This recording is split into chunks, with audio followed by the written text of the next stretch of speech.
What's up, peeps, bitches, and hoes? This is a random hangout, and this is where Geo and I are going to have a disagreement. Hi, Geo. Hey, Reds. By the way, So, fuck you. fuck you too, asshole. Fucking piece of shit. Motherfucking piece of fucking shit. Anyway, the thing is that we're going to be arguing about cars, because why the fuck not?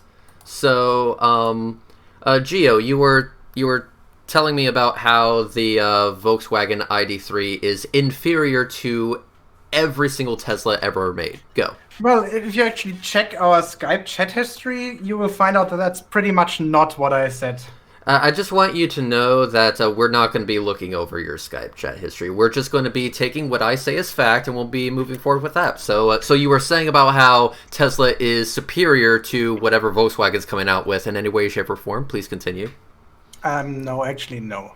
I mean, there's some stuff they do great. I think the battery packs right now are better than the ones in VW. But in terms of interior and, like,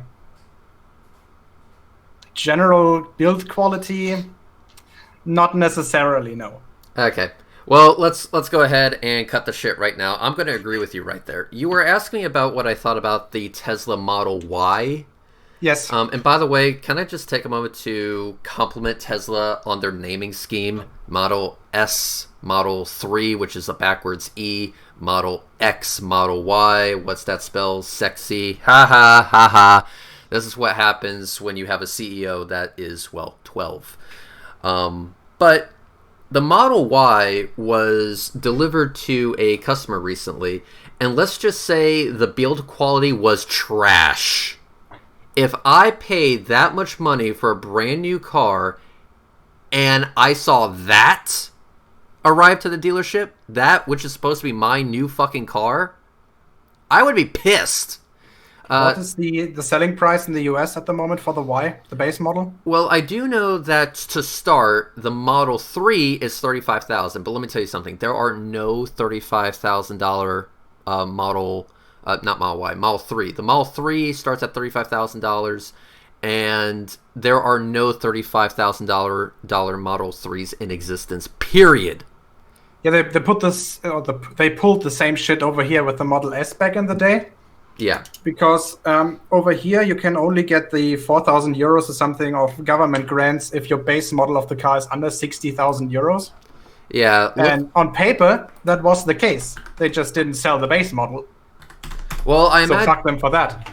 Yeah, they didn't sell the base model for a long fucking time, and in fact, if you ordered the base model, they kind of put you in the meh group, or we'll get to it when we get to it type of section of the factory, I guess. I'm not exactly sure, but they really don't give a flying fuck about you if you buy the base model. You have to buy, the performance model or the extended range model with every option selected in order to get treated like a decent human fucking being. It's weird. I'm on Tesla's website right now, and let me go ahead and show people the Model Y here. Maybe showing. There it is. So this is the Tesla Model Y. Let's Do me go. a favor and share it in the internal video feed as well. But that would be convenient for you. Why would I want to do That's true. that? Anyway, let's go to the Order Now page. So you have two options. You either get the long range or you get the performance model. Now, if I remember correctly, Elon was saying that the Model Y should start at around $37,000. However, I'm seeing only two options here. Long range, which is $48,690, or the performance model, which is $56,690 to start. We have a range of 316 miles. Convert that to kilometers. I'm not doing the fucking math for you. And it's under 200. And a 0 to 60. I will do that one. That's 0 to 100 kilometers in 4.8 seconds for the long range. Actually, no, that's 0 to 98 kilometers. Fuck you. And 0 to 60 miles per hour in 3.5 seconds for the performance model for $56,690. So, like, holy fuck. Does the long-range model also have all-wheel drive? Or is Yes, it just rear-wheel drive? yes, dual motor, all-wheel drive on both. Okay. Uh, Will they sell a rear-wheel drive model only? no, it doesn't look like it. And I'm actually looking at these two side by side, and I can only see one thing really different about each one. So the long range model looks like, well, this. And if you go to performance, you get a tiny spoiler. I don't see it. Yeah, it's I a good. mean, the spoiler. Yeah. Okay. Yeah, That's really tiny. it's a really tiny spoiler. And if you go with the long range model, you gain a whole 1 mile of range Oh no. between long range and performance. Okay, so let's go with long range since that's the cheapest one we can get. Let's hit next. Oh, wait. First deliveries begin March 2020. Is the price with or without taxes? Well, they say after potential savings, it's 48,000. Purchase price is 52,990. So that's the purchase price. I assume that's with everything. So let's go ahead and pick our color. So let's see. Do you want to do white, black, this weird silver fucking thing, blue, or my favorite color, red? Actually, if I had the choice, I'd go with blue. You go with blue? Yeah. I Okay. don't think this. I don't think SUVs in general look good in white. Yeah. If you call this thing an SUV, because Now, it's borderline, but you know Now, what I mean. keep in mind, though, what I heard from people who have actually taken their order of the Model Y and have received their vehicle is that the paint quality is trash. Well, that's pretty much self-explanatory. It's a Tesla. Yeah, see. So, here's the thing, though. Would you still pick blue if you had to pay an extra $1,000 for the paint, or would you pick like a basic bitch white and then just get it wrapped afterwards? Probably the latter one. It really depends on how shitty the paint job is. It's pretty shit. Like, Okay, pretty. okay. Question: what's uglier, the paint job or your face? Ooh. Well, my face is the root of all evil. Let's be clear here, but I would say that the paint quality on a brand new Tesla is about 50% as ugly as my face, which is pretty fucking bad. Yeah, then let's go for the wrap up. All right, let's go for the wrap up. So we're picking just base white. Now we have two different styles of wheels here. So we can go with these basic bitch wheels, or we can go with these I don't know, these turbine looking fucking things. They're what is that, jet black maybe or something like that? Not exactly sure. Well, the reason why these look kind of not well, the more silver ones, I'd actually go with those. Well, first of all, I'd actually prefer the 19 inches because I'm someone who actually uses my car every now and then, and that includes running it on unpaved roads every now and then. So you actually want a, So I'd this thing called a sidewall. You actually want a sidewall. What is a sidewall? The wall that is on the side of the tire. That's the side of the tire. Oh, that's yeah. Okay, I just wasn't familiar with that word. Yes. Oh, so what? I'd go for the 19 inches. What's it called in German? Is it called a Seitenaugen? Something like that. Okay. I actually don't know. No idea.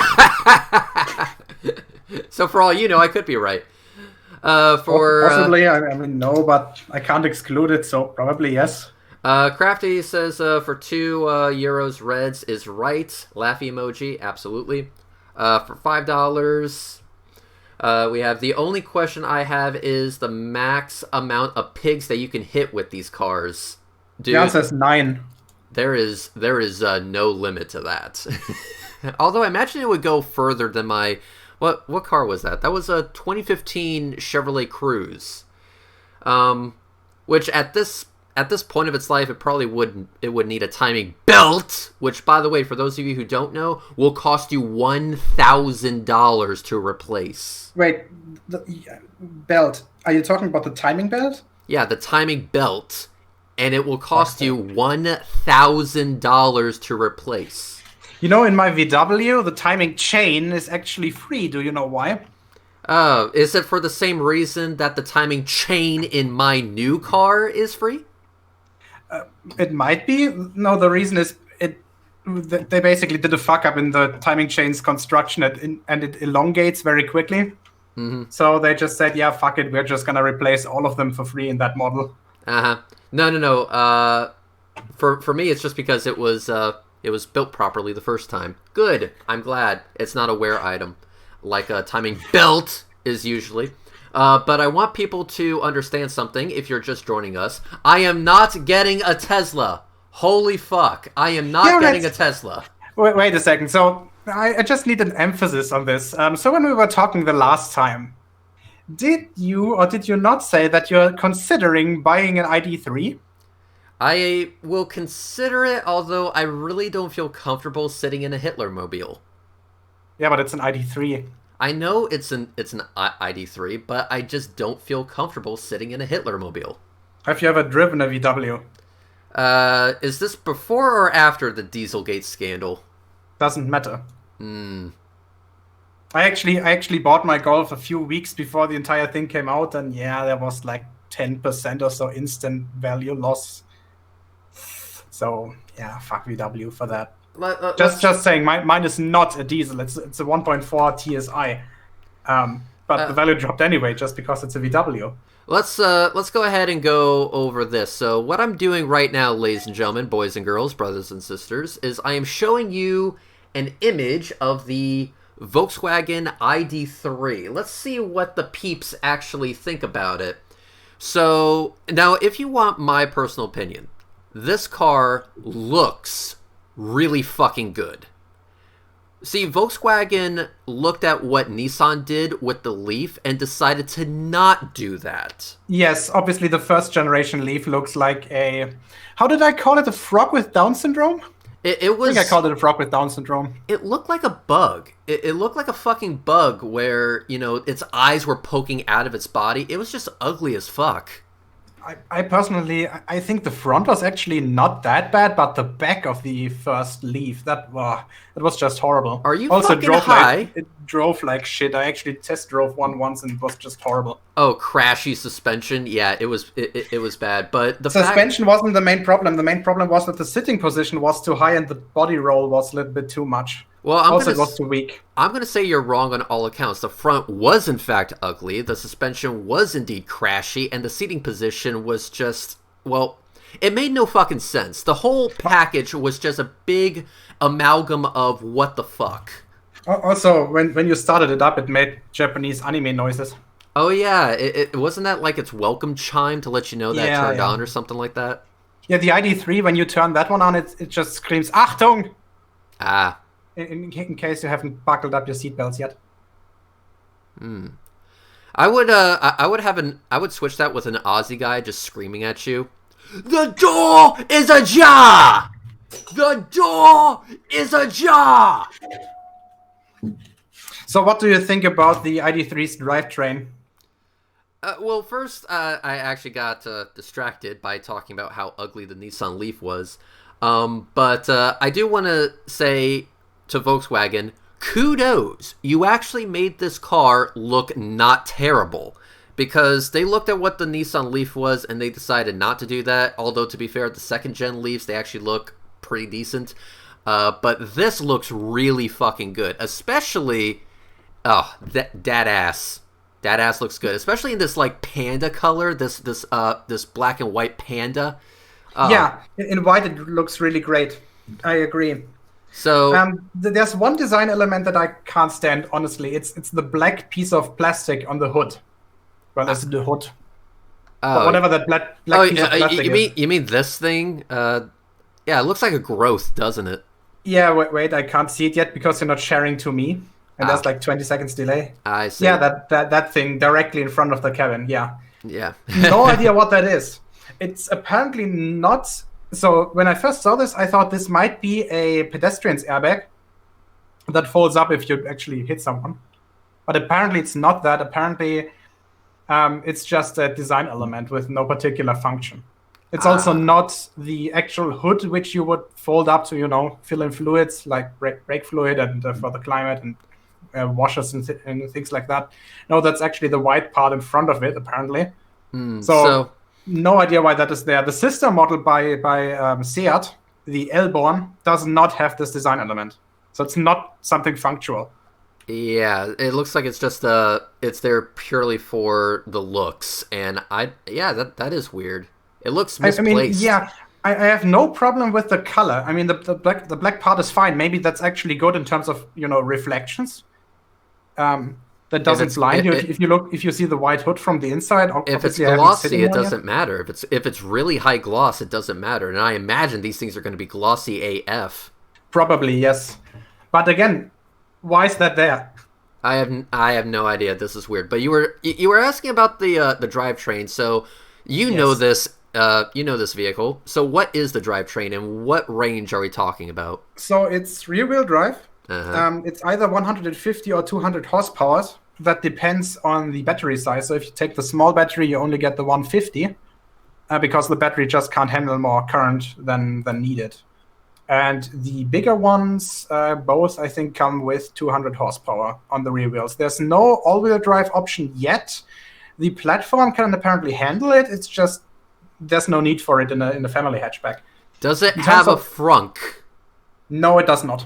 Okay, that's The reason why they wanted that is apparently they were debating whether to include one, but they decided it's better to just make the car, I don't know, 20 centimeters shorter and not include one, because after all, you want to drive this and park this in the city as well. And apparently, I remember that this is still a European car, so you don't want it to be bigger than a current Golf. You don't want it to be much wider than a current Golf. You want it to be the standard size of a hatchback, and so that is the better design. Obviously, it's much bigger on the inside because since there's no engine blocker or nothing, the basically the front row is further in the front of the car. Yeah, The hood is just much shorter. well, they have more room, but the one design element that I can't fucking stand, and Mazda is very guilty of doing this shit, is they have a center touchscreen protruding from the dashboard. I fucking hate Ford that. actually does this as well. And I hate it No. there too. I fucking hate every automakers. Listen, don't do this. I feel like I can just grab the back of it and rip the damn thing off. Well, I see why they're doing it.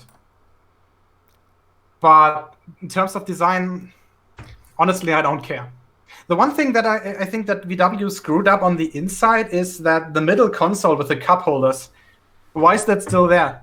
They could completely remove it and just clean out the insides a little bit more. They could do so much better with this. I mean, the interior looks nice, except for that fucking center touchscreen that's protruding from the dash. It looks like a cancerous growth. I mean, it does make the dashboard look a little lighter, I think.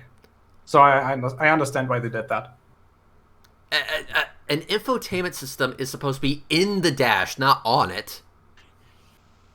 Well, remember, which company is famous for bigger screens in the middle of the dashboard? Yeah, Tesla's doing it with the Model 3 and Y, and I fucking hate that. You know what Tesla should have done?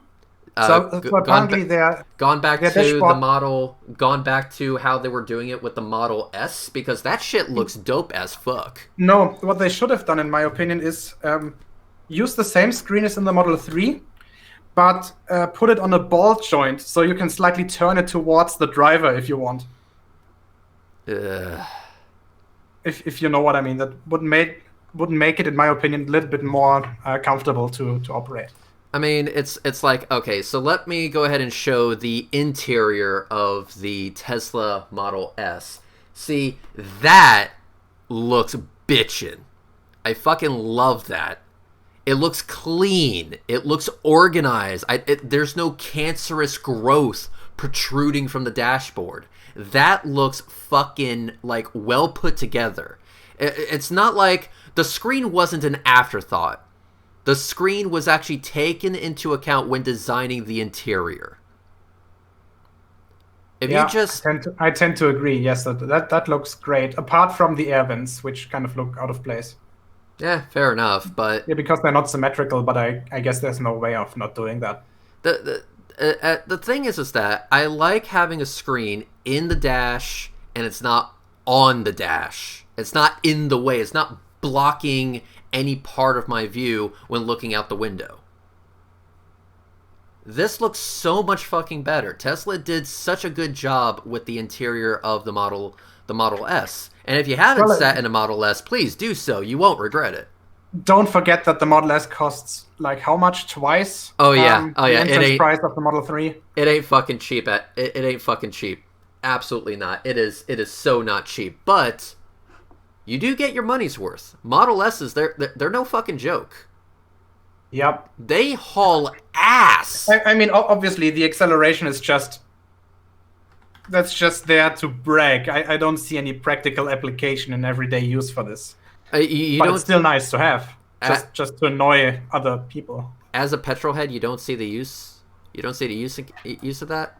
No, I specified. I don't see the use of it in everyday use.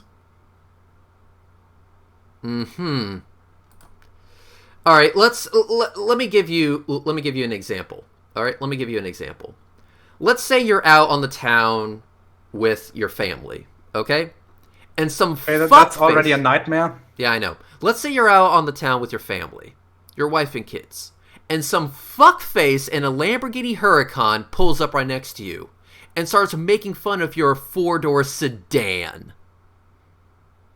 It's not a sedan, it's a hatchback. But your 4-door sedan or hatchback, whatever the fuck you want to call it. It's just a regular looking normal fucking car. So he's pulling up next to you and he's chatting all this shit, and then you can smoke him out of light. In fact, let me give you an example of that. Geo, do me a favor, shut the fuck up. I want people to hear this.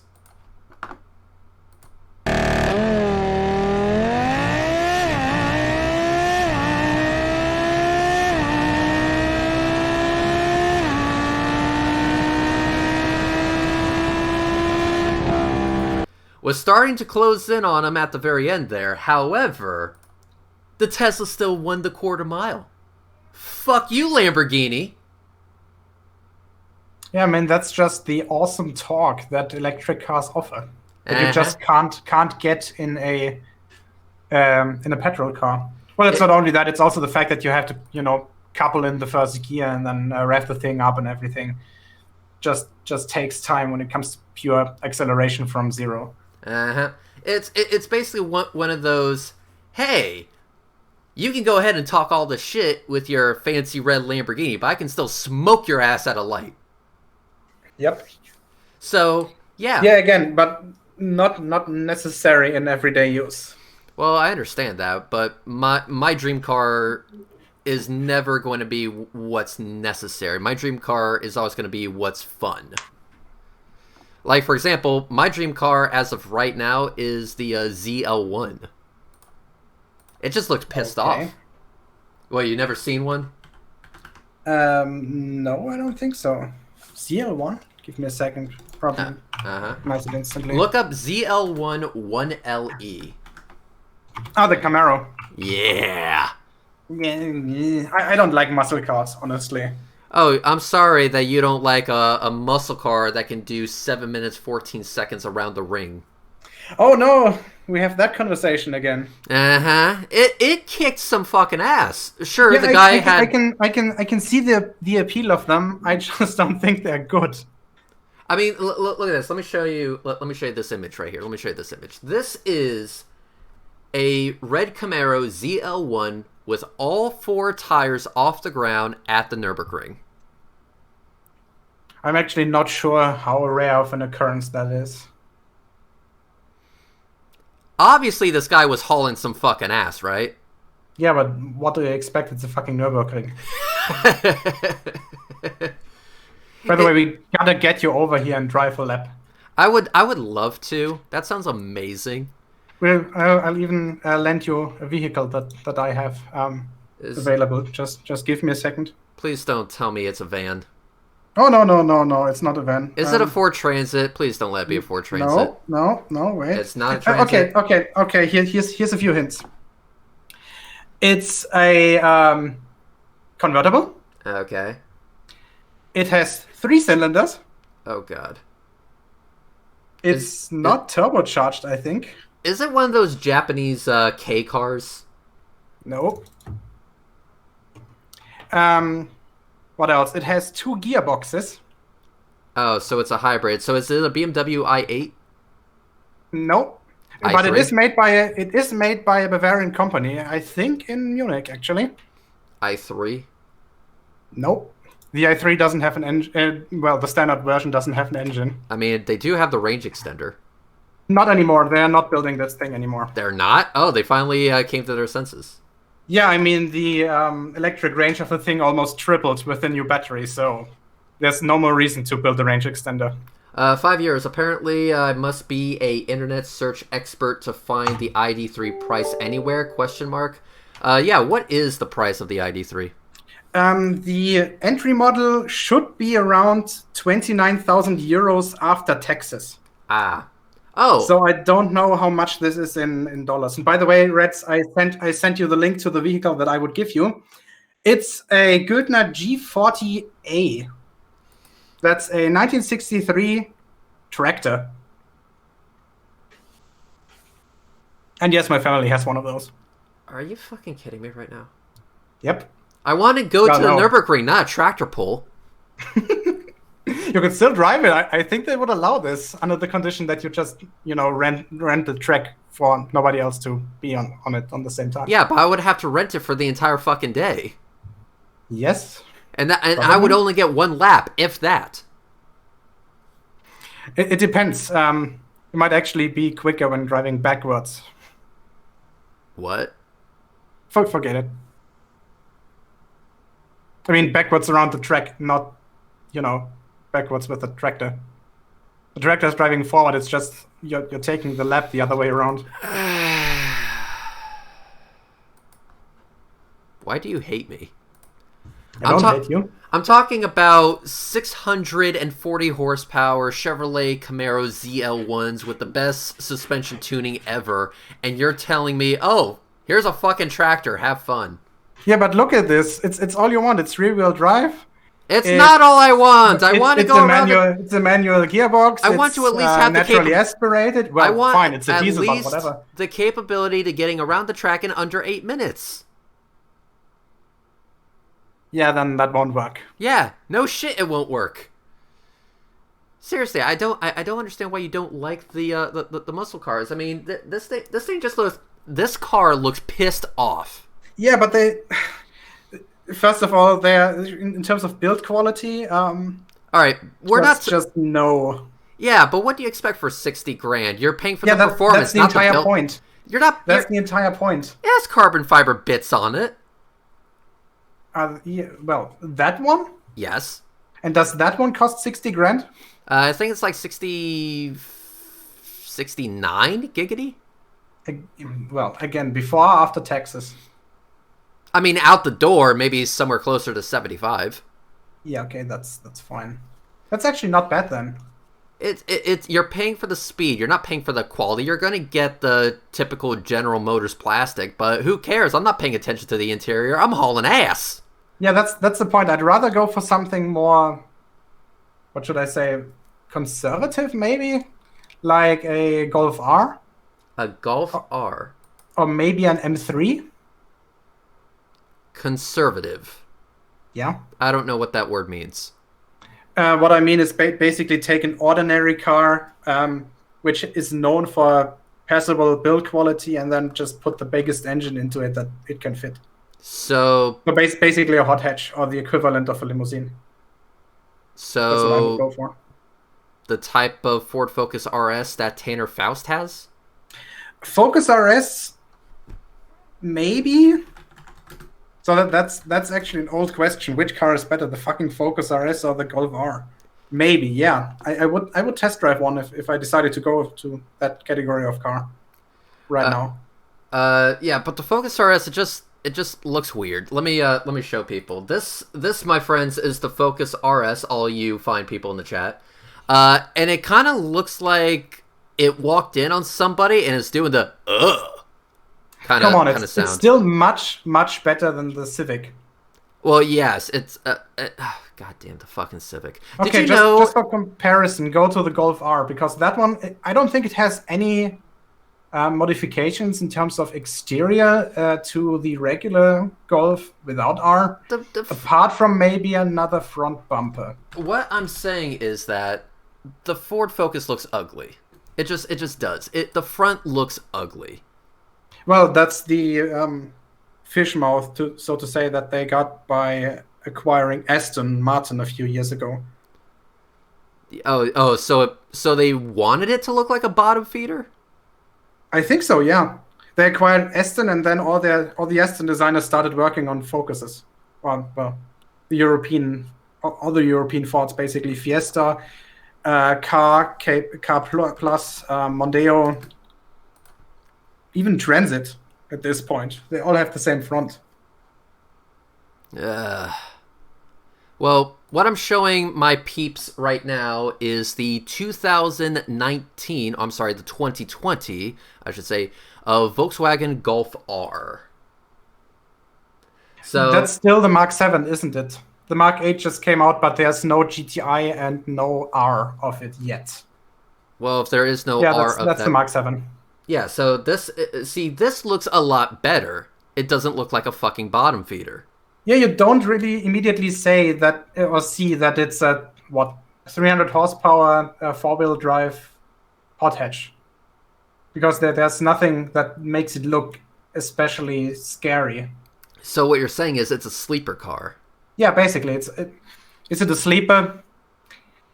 Kind of, yes. Hang on. What's this shit? Okay, so apparently I think this is just a render of what the new Golf R should look like. Yes, that looks like a render, but the new Golf R is actually out. You can just Google Golf Mark 8.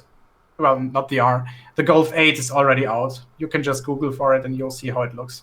I personally think that the Mark 7 looks better. I agree. This one looks like it has lazy eyes. Yeah, I don't think that's the final version as well. There's something about the front lights that looks off.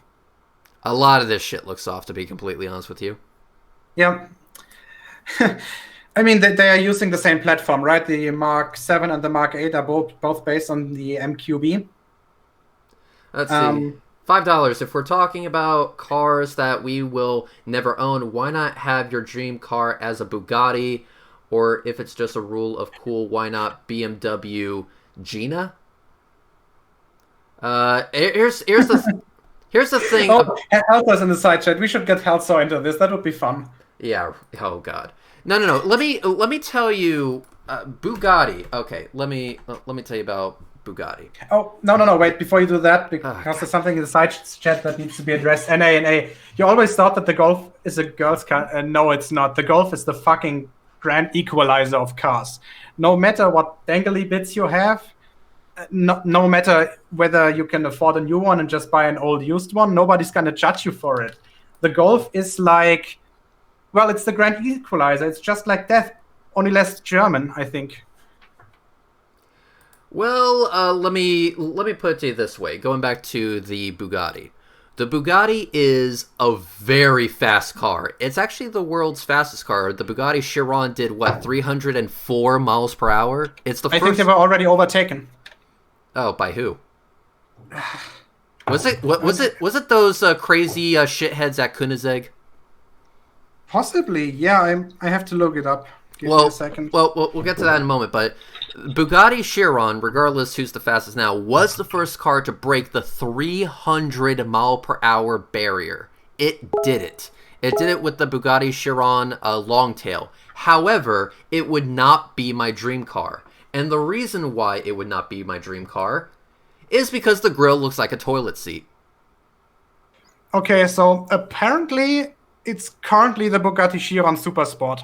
Yes, so I was right. With a speed of 490.48 kilometers per hour, which is 304.77 miles per hour. So I was right. Mm-hmm. So, yes, but it would still not be my dream car. I would love to drive it. Apparently this... Wait. Yeah. Okay. The actual car that they used for that record was not the final version to be produced. it was a prototype, which is why it's not considered officially the fastest car. That honor would go to the Koenigsegg Agera RS with a top speed of 447.19 kilometers per hour. Or 283 miles per hour? 277.9. 277.9. Yes. They did that in the United States, actually. So that's possible. I mean, usually they use VW's long test track, very close to the former inner German border, which is like something like ridiculous, like 15 kilometers long or something. Yeah, but I would love to drive this car. I would. I would love to drive the Bugatti Chiron. However, I would not. I wouldn't classify it as my dream car because the grille looks like a toilet seat. And now that I've said that, none of you can unsee it. Apparently, first of all, you're right. I don't like the design of it whatsoever. Second of all, not sure whether you would actually want to own this thing, just not talking about the costs of it and everything. Apparently, it doesn't like to be driven in curves. So if you want to look for, like, I don't know, Swiss mountain roads or something, this is not the one to go for. Well, go for something lighter, because after all, this thing weighs, what, 2.7 tons? Yeah, but the long tail wasn't meant to be able to turn. It was only meant for... It was built for one reason and one reason only, to be the fastest car. And, I agree. And let me see if I can find an ass picture. There you go. See how extended this tail is? That's why they call it the long tail, because it has a long tail. And that is... I mean, you have to fit this...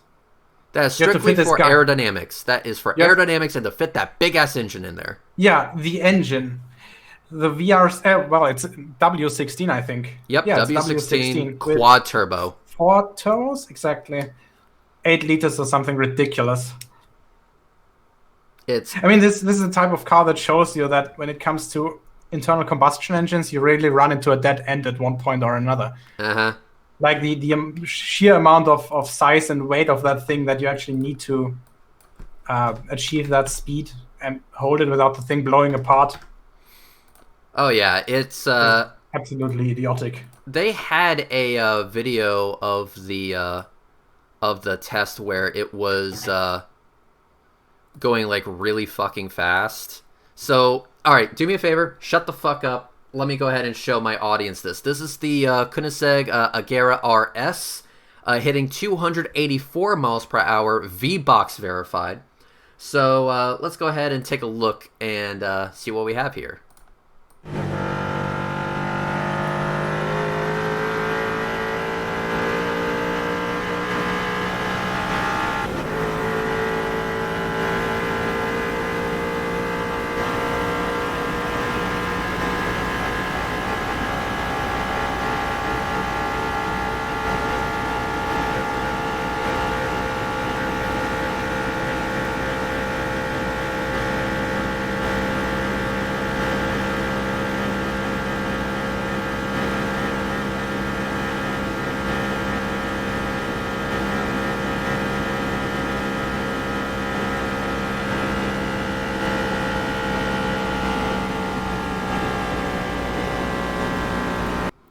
Now, I'm telling you right now, that fucker hauling ass. Yeah.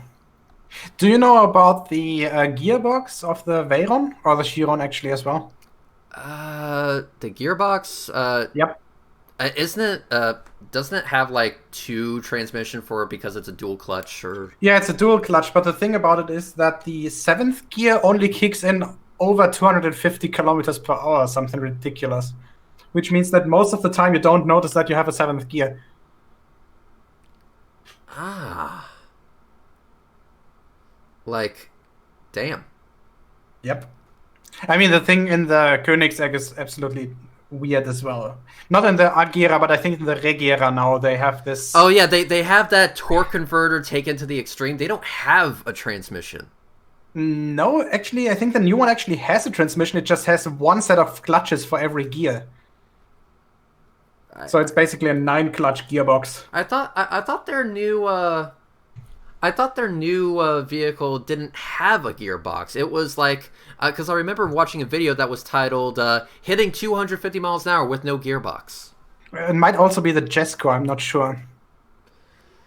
Oh god, it's just Yeah, it's a Jesco. The engine is mated to an in-house developed 9-speed multi-clutch transmission called the Lightspeed transmission. the Lightspeed transmission. Yeah. New transmission has a weight of 90 kilograms and is 50% shorter than the previous 7-speed dual clutch. Apparently, the transmission has a shift time between 20 and 30 milliseconds. That is pretty fast. But yeah, that's not the Regera, that's a Jesco. Okay, I thought Koenigsegg had one that didn't have a transmission, but Yeah, they did, but I don't think they're building that one anymore. oh, did it just keep fucking breaking?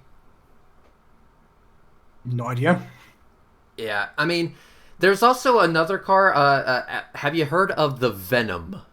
Okay, I just checked. So the Regera is still being built, and that's the one that you're talking about with only one biggest torque converter. So they are building it. They are still building it, yes. Okay, so I was right. Well, We were both right, actually. yeah, we're both right. But what do you think about the Venom?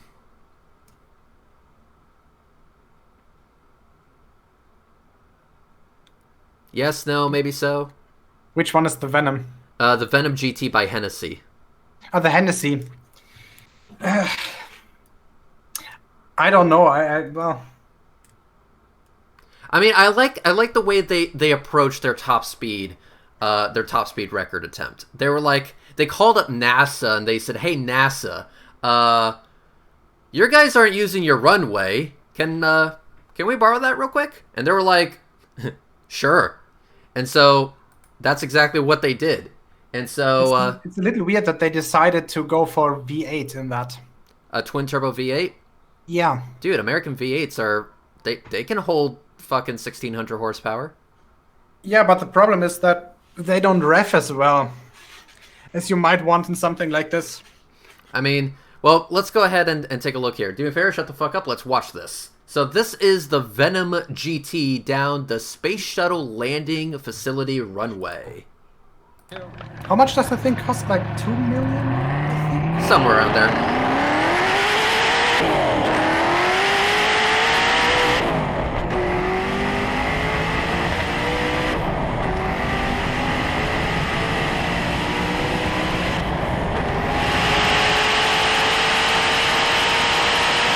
I do like the shifter though.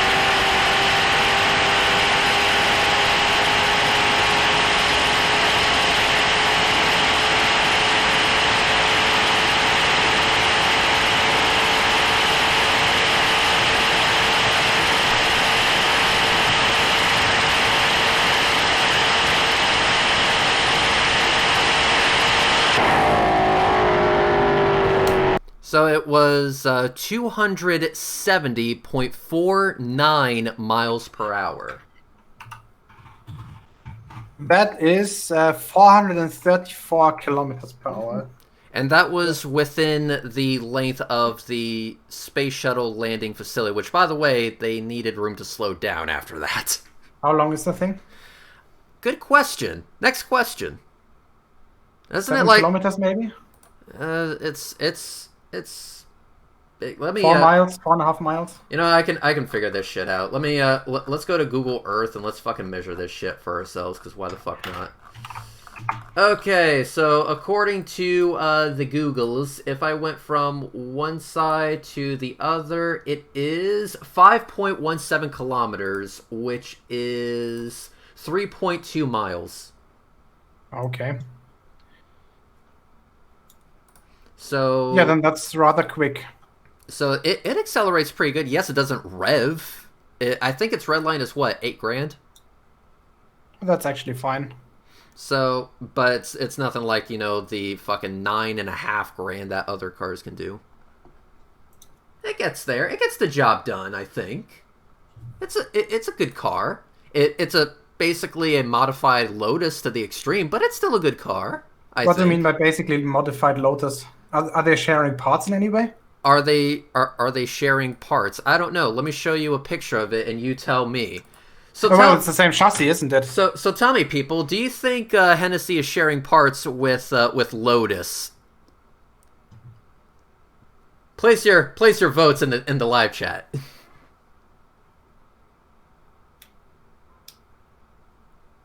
Come on, modern sports cars look the same anyway.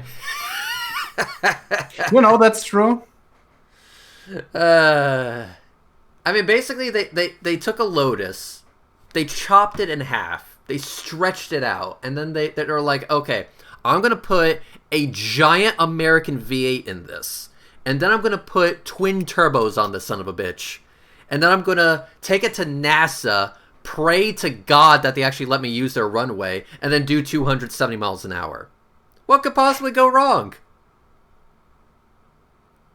They chopped a Lotus in half, and they made it work.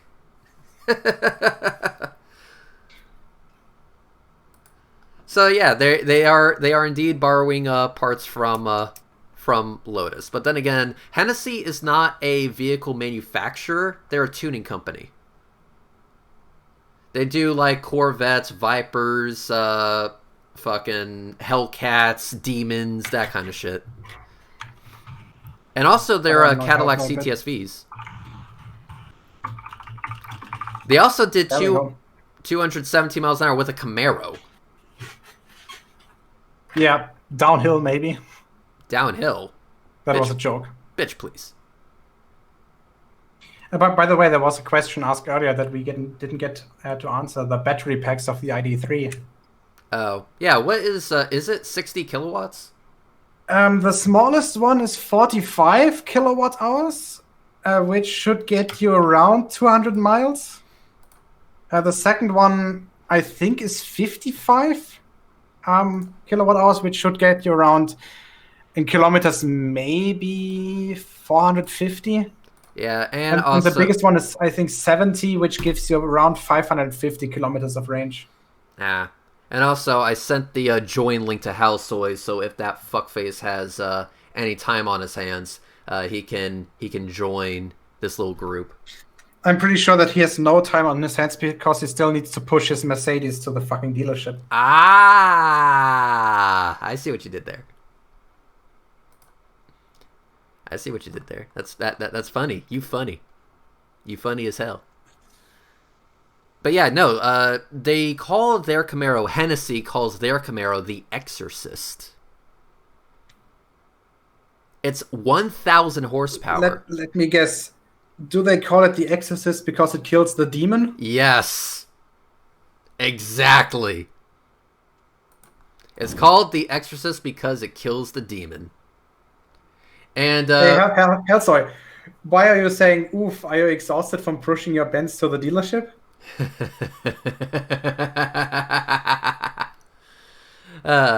For those of you who are wondering, this is the Exorcist right here. Let's go ahead and play this real quick.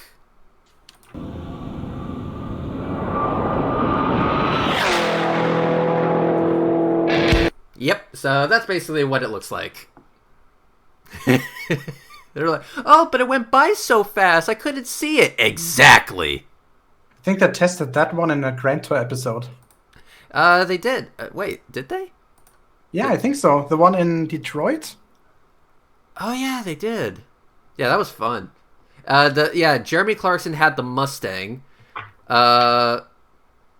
Richard Hammond had the Camaro. No, wait. I think he had the Demon. Captain Slow had the Camaro. And then Richard Hammond had the Demon. Yeah, because in the end he decided to, mount the dragster tires on it.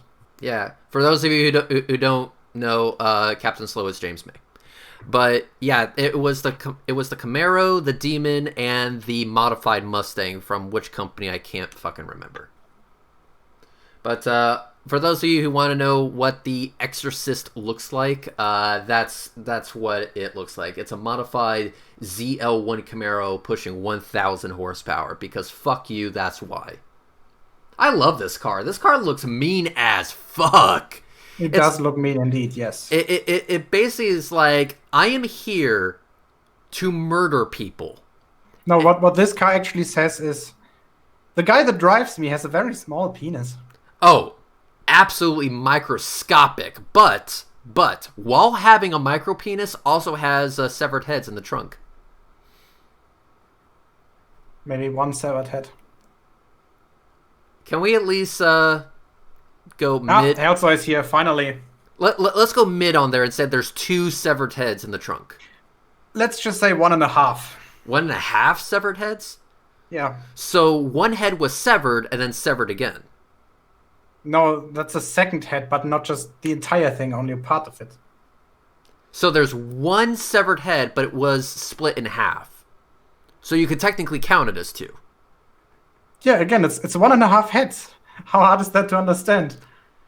Yeah, but now are we talking down the middle in half, or are we talking like across a half? I don't know. Does that matter? By the way, also you're muted. Unmute yourself. I need to know if it's down the middle, or is it like diagonal? Is it like a diagonal cut? No, it's actually just making a good point. It's split in the exact same fashion as this pig that that hit your. That's funny. That reminds me of a scene from Scary Movie. Just saying. Anyway, is Houseway here? Oh, there he is. There's Houseway. No, I'm not. Oh, hi, Houseway. Son of a bitch. Also, I'll have you know, just for the record, that I've only had my old car, towed 3 times. Okay. What brand was it? That's something we don't speak of. What brand is the new one? Oh, the new one. Well, that's pretty simple. It's this one. Oh my god, the seizures. Oh, the seizures. You're flickering. I have no idea why it's seized. Ow, god. Good thing I wasn't showing that. Otherwise, I would be getting sued right now, dude. Okay. Anyway, let's. Wow, that. Ouch. Yeah, that in fact hurt my face. That My was. eyes. It's like looking at you, but worse. Yeah, tell me about it. That was bad. Okay, would you like to try again, Halsoy? I don't know. Let's try. My seizure up again. Let's try this again. Let's see if it will spaz smooth the fuck out. I don't know. Let's try this. Let's see. Let's do this. Oh, it's bad. Yeah, it's bad. Okay. Well, ow. I don't know why. Ow. Fucking hell, dude. I still don't understand why you went for the Benz instead of the BMW. Because BMWs are shitboxes. Are they? Well, let's Yes. see. They have pretty much the And best you can't find one suspension that that doesn't you smell can like get. kebab. They have the best 6-cylinders. They have the best diesels. Yeah, but when shit does go wrong, you're objectively wrong. In what way? About which point? You know what? I'll even go as far as saying that Volkswagen's diesels are better than BMW's diesels. Oh no! Just God. drive a 530D once. You'll see what I mean. I have multiple times. That's why I'm saying what I'm saying. Which generation? From I don't remember the codes, but back from the F11 is one. And then there's the brand new one.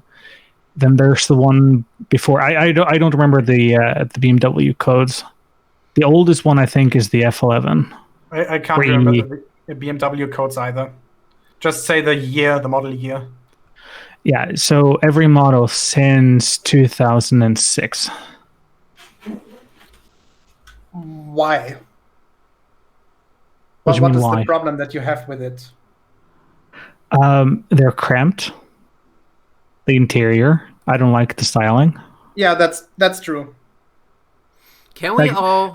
An equal sized car is twice as big on the interior. Yeah, but Geo, put it this way: even if BMW had the best reliability, which they clearly fucking don't, when shit does go wrong, they cost an arm and a leg and your firstborn child to fix. Yeah, but the alternative that we're talking about is a fucking Mercedes. No, as if that was different. No, the alternative is a fucking American car and go 100,000 miles without any problems, so long as it doesn't have a timing belt. Should we team up against the Reds and just unilaterally, well, bilaterally, I guess, declare that American cars are shit?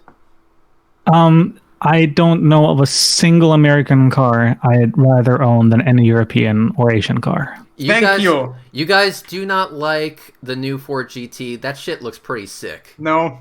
No. The old Ford GT. In terms of design and in terms of what an icon it is, yes, but technically, no. Yeah, so I can appreciate the history behind the original GT and what it did. It's still a shitbox. The Chevrolet Corvette ZR1. Shitbox. The new C8 Corvette mid-engine. Even worse. Shitbox. Oh, for fuck's sake.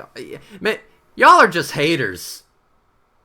No, we just appreciate quality. We're realistic. Oh yeah, sure you do. We're not blinded by patriotism. Appreciates quality, drives a Mercedes-Benz. Yes. Das, help my German here. Das beste oder nicht. Yeah, no, that was terrible. Just stop it. Yeah. Look, Rex, can you imagine what the one German car company is that I can't recommend? The one German car company that you cannot recommend. Yes. I'm not sure exactly how many German many cars that are German, but I'm kind of leaning. No, wait. Who owns Opel at this time? There we go. It used to be part of GM, and now it's a part of PSA, I think, or whatever those are called. The French ones, Citroën, I think, and Peugeot.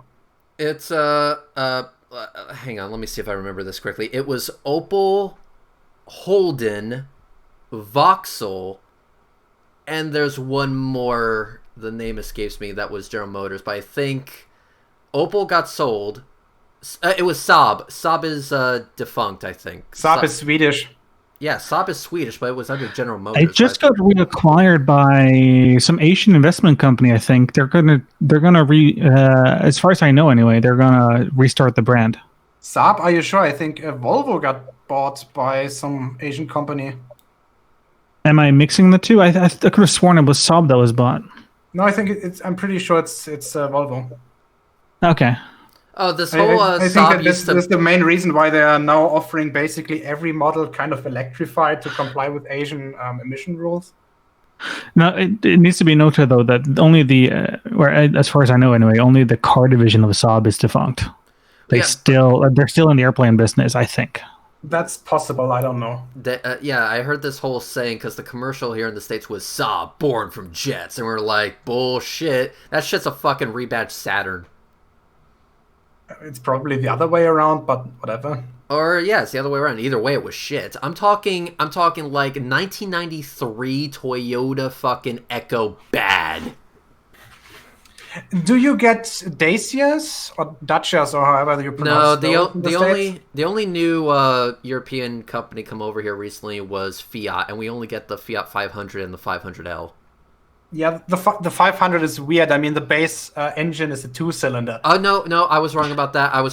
It's also Alfa Romeo. Alfa Romeo made it over here as well. See, the 500. I have a weird relationship with the 500 because I love Abarth, and yeah, but again, it's the same with every tuner company, right? Yeah. You can make a good card of everything if you really want to, but that doesn't say anything about the base model. Geo, I mean, that's a fucking Bravo Smart. Yeah. But I know, dude. I want that one so bad. I want that so bad, and I want the Kliman kit or the bigger supercharger kit for it. I mean, you get like 2 extra horsepower or whatever. If I want a really small but tall sports in quotation marks cars, I go for the Up GTI. Yeah, but isn't a Barth like the discount version of AMG? A Barth is the discount version of AMG, though. It really is. I mean, they got some heritage too. They got some heritage. I doubt they have anything that can match the fucking SLS McLaren. I mean, not in raw power. Or in sex appeal. But who gives a fuck about raw power? It doesn't matter whether you have... Who gives a fuck about raw power? Who gives a fuck about sex appeal, I guess? No, I'm saying it doesn't matter if you have a 1,000 horsepower car as long as your transmission and your suspension is shitty enough not to be able to get the power on the road. And that's I think where American cars are a little unbalanced. I At mean, least. the Dodge Demon lifts the front tires, so you have to tear the damn thing apart to make it do that, but it can Yeah, do when that. you rebuild Look, it to a the point is, dragster, sure. If your front tires are in the air, you can't steer anymore. Do you understand that that's a fact? If you're going in a straight line, it doesn't matter. Yeah, but Well, again, the world is not only straight, there's like curves and stuff. Fucking curves are just conspiracy. Just ask the flat earthers. Fucking curves. All part of the conspiracy, man. Yeah, we really need to get you over here. I think you're just spoiled with your 1,000-kilometer long straight pieces of highway. Oh, Dude, you mean the fact that I fucking crash. First time he's on the road in Norway, he would just go off a cliff and die. You mean, forget Norway. Just put him on the A9 between Berlin and Munich. are you guys making fun of me because I live on a sandbar and there's like no mountains or hills at all, and my highest point is an overpass? Doing 120 miles per hour and actually having to turn the steering wheel would kill him, indeed. Large bodies of roads don't curve. Oh god. They say that in a really silent night you can hear how Opel is rusting. For €5, Ink Boy. Yes, exactly. Wasn't that the case with fucking Mercedes? Helios $5 said, "My father has owned multiple Mercedes-Benz, and they have all handled worse than the big orange construction vans he purchases from liquidation auctions." The feeling that I have with the Mercedes is they are more, when you compare them to BMWs at least and to Audis, they want to be the more comfortable ones and the less sporty ones. You really feel that sometimes, and that might be where that impression comes from. If you know what I mean. You know what?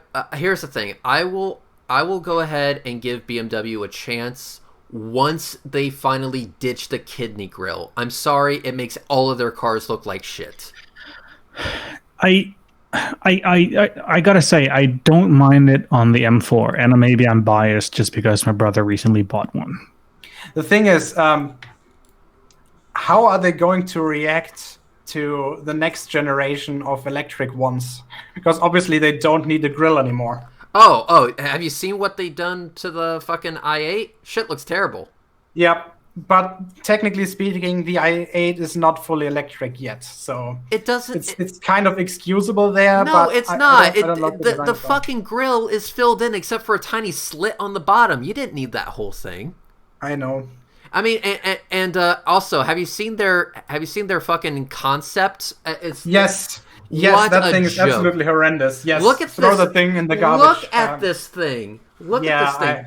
They basically don't show it, please. Just they don't. took don't this terrible idea that was the kidney grill and decided to push that shit to the absolute limit of disgusting. This thing looks almost as bad as my face. And that's saying something. That's true. This thing looks fucking hideous. And I've seen some pretty hideous fucking cars. Keep in mind, I can drive one. Oh, fuck you. You drive a fucking Spark. It doesn't look this bad. Fuck off. You know what? I'd rather drive an Opel Cara than a Chevy Spark. At least the Chevy Spark has angry eyes. This looks like it has angry eyes and a tumor. Actually, that's only tumor. that's two tumors. It's a kidney tumor. It's a tumor right in the fucking kidneys. That's what that is. That shit looks hideous. See, the grill is what ruins this car for me, and the same is true with the Bugatti Chiron, because the grill on that car, again, looks like a toilet seat. I tend to agree, yeah.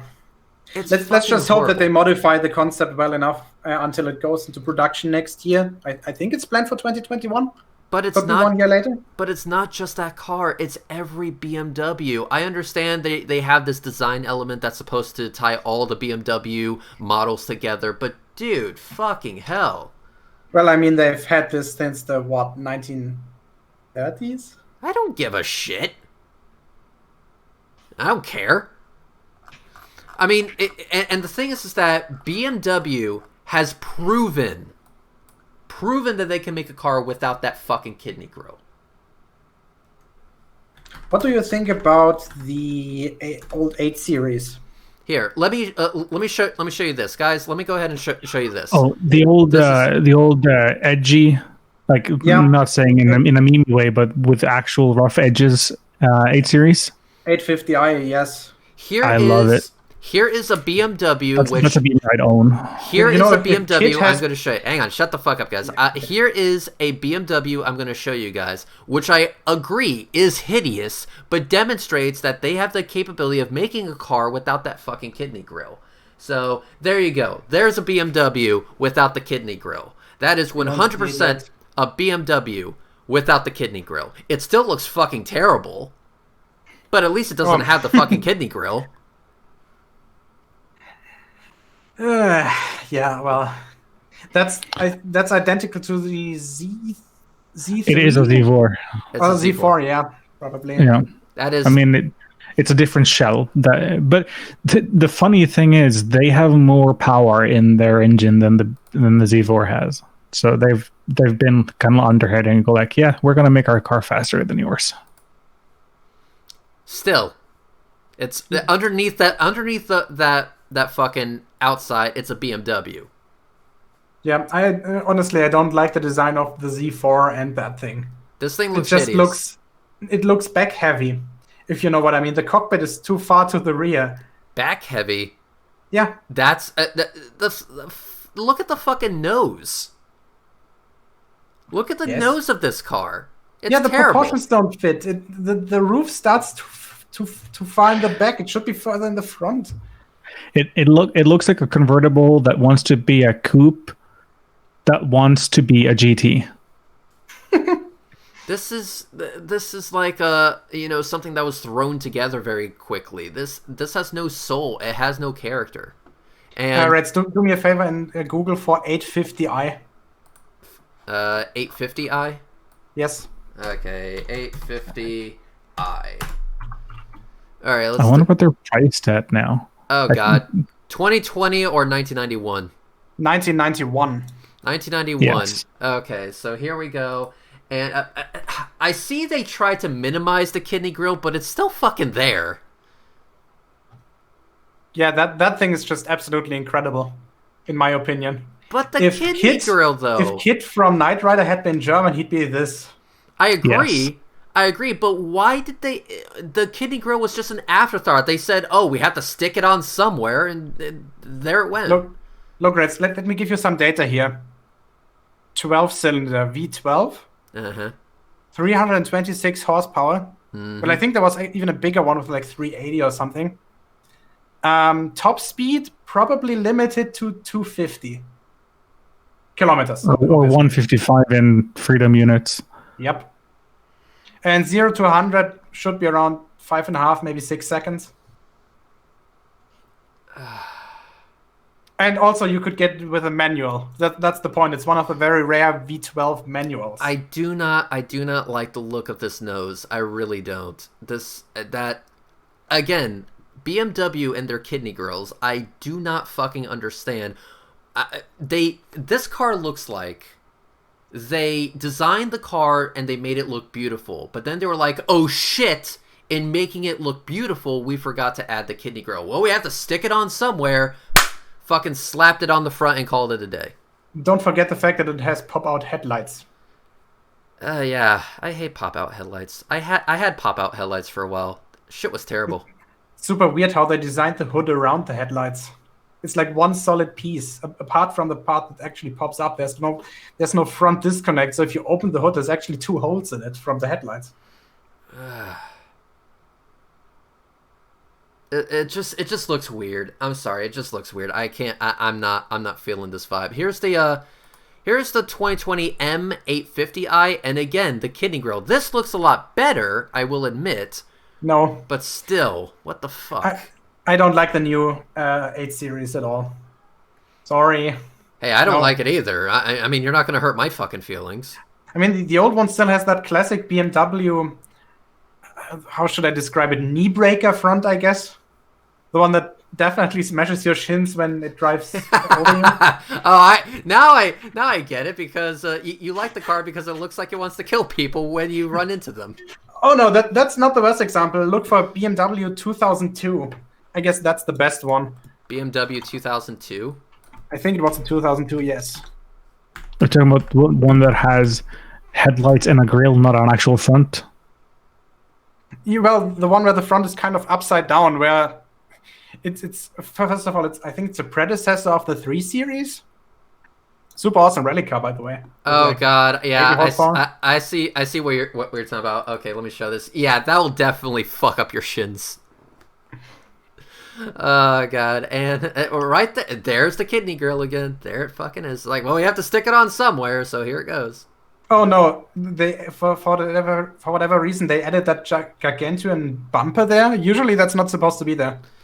Let me find another one. Is this a better? Oh, this looks modified. By the way, this is mid-60s technology, and it's probably better than everything made in the mid-70s in the US. Yes, that's the one I'm talking about. Yeah, It's probably better than most things made today. it's like, yeah. Let's go ahead and design the front so that if you run into somebody, they always remember it. They'll never forget that Do you day. notice how that thing is not back heavy? How the front cabin, or the cabin is more to the front and not leaning to the back of the car? You know, where you actually have an actual trunk?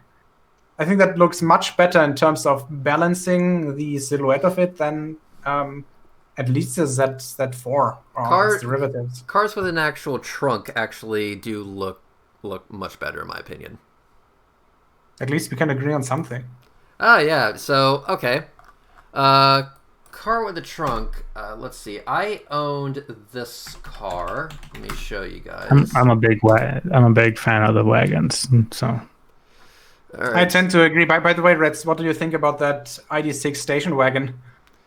I think it looks mean as fuck. Okay, so this isn't my exact car. I don't have a picture of it, unfortunately, but I'll show you the car that I owned. I owned this car back in the early 2000s. It was a 96 Impala SS, and this car, you could fit a ton of dead bodies in the trunk. We don't see it yet. Oh, for fuck! What the fuck is that? That, my friend, is a party.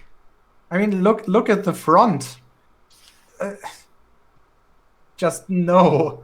Look how fucking massive this car is. Yeah, no. It looks as if a good car melted. Oh, but fuck off. Well, that's the case for new Mercedes as well. They also look like molten cheese sandwiches. This, you know, that's true. This thing was proper though. This thing was proper. My Chevy Impala SS. I love that car. It was a good car, and y'all are just haters. At least it was better than the other models that they were coming out with after the fact that all became front-wheel drive. Well, if that's better, I don't know, bro. God, you all are just such haters. No, again, we just appreciate quality. Yeah, sure you do. And it says the guy who drives a fucking VW and says the guy who drives a fucking Mercedes. You know, I'm not criticizing Hellsoy's VW for its Mercedes for its build quality. I'll kill you. I mean, obviously, it's built like a fucking tank because it's a German car. I'm just saying that it wasn't the best choice. So I'll grant you a couple of things. It has I posted a link to the picture I was trying to share, by the way, here. But the color is nice. The color is really nice. Yeah, I love it. I think it looks really nice. It's the exterior color is called brilliant blue, and then I have a white leather with black wood in the interior. White leather though, doesn't that suck? I mean, doesn't it? It's not ideal, but it's not as bad as you'd think.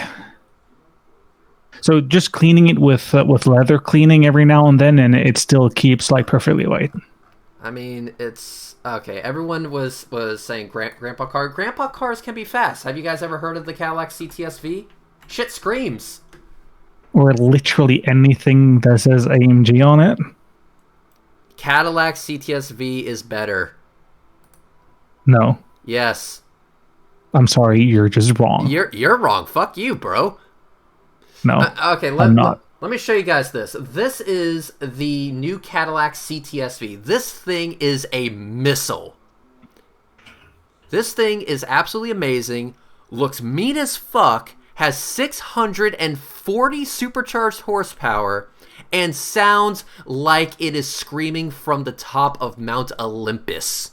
You know what? That thing looks like as if Trump wanted to redesign the Beast. That's how that thing looks like.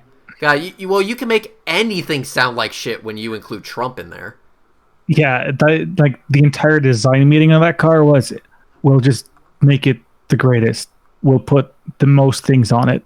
It'll Must be be more orange. amazing. Must be the greatest, most brilliant orange ever. Yes. You really going to talk shit about this car. This car is fucking mean. It's mean AF. Yeah, I mean, I get why. Let's why just you agree do that, to the but fact that you're wrong. also you're talking about giant ugly ass grills. That thing has a giant ugly ass grill. It's not a kidney grill. The grill actually looks like it's in place. And on top of that, It looks like it's on place on something, but not that car. supercharged LT4 screaming with 640 horsepower. And y'all motherfuckers gonna be talking shit. Yes. Y'all are just haters. Swear. Even the old Cadillac CTS-V looked bitchin' as fuck. This is the old Let's V, see. by the way. Is the dashboard made out of hard plastic? No, it's soft. Are you sure about that? Yeah. Oh god, that thing is even worse. That thing Apparently, looks- Andrew Stoll in chat worked. What? That thing looks like Mike Tyson after 3 rounds of boxing with a hanging jaw. I can see that. Yeah. God, y'all are just some fucking haters today. All you guys be hating about cars that are like really awesome and shit, like the Cadillac CTS-V. I'm sorry, but American car and awesome doesn't belong in the same sentence unless you say American cars explode like awesome. But by the way, They Red, I don't think I can hear you over the sound of silence of my engine. They explode off the line. Okay, let's go ahead and try this. Let's see what happens when a Cadillac decides to meet up with an AMG Mercedes. Let's see what happens. Okay, let's can we go to the clip, please? Can we go to the clip? Can we see the clip, please? All right, here it goes. Let's hear this.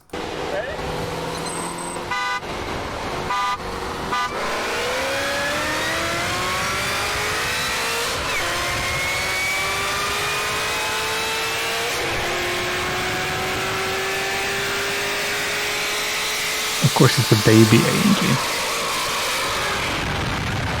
The baby AMG. The baby AMG. Bullshit.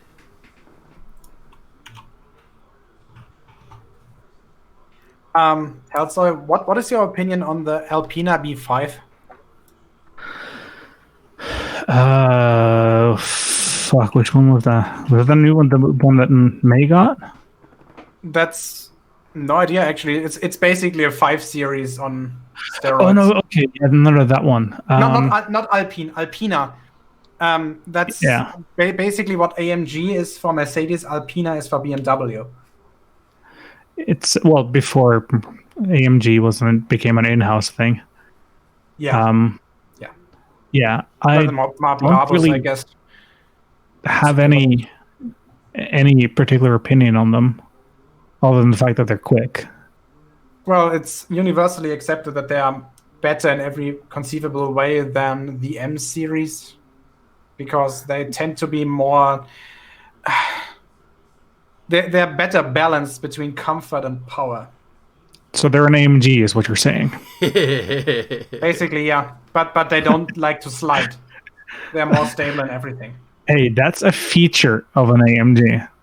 That's not a fault. A If you feature. really want it, then yeah, it's a feature. But in most situations, no. Just get a car that's sticky as hell. You know, like a Viper.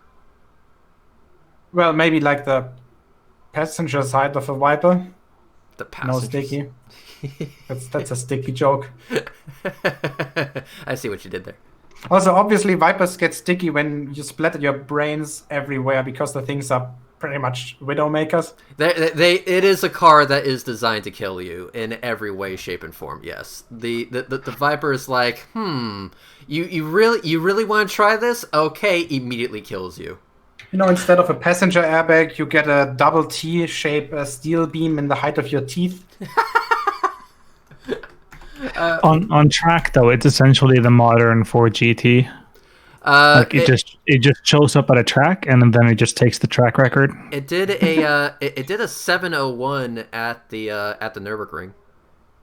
Yeah. And also, did you know that the Viper ACR has an extra feature?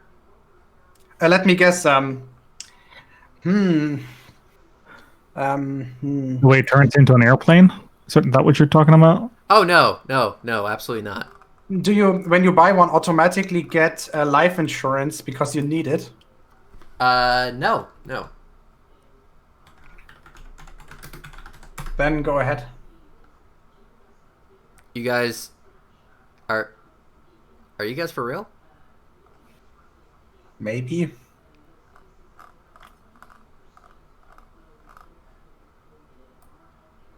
Okay. So yeah, it comes with a casket. People are saying in the chat. It comes with. Did you know that Fiat is actually an acronym for für Italiener ausreichende Technik, which means technology sufficient for Italian people? That's clever. That's clever.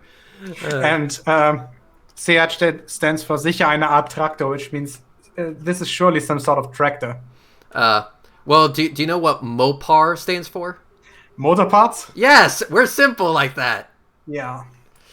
Oh God. It's.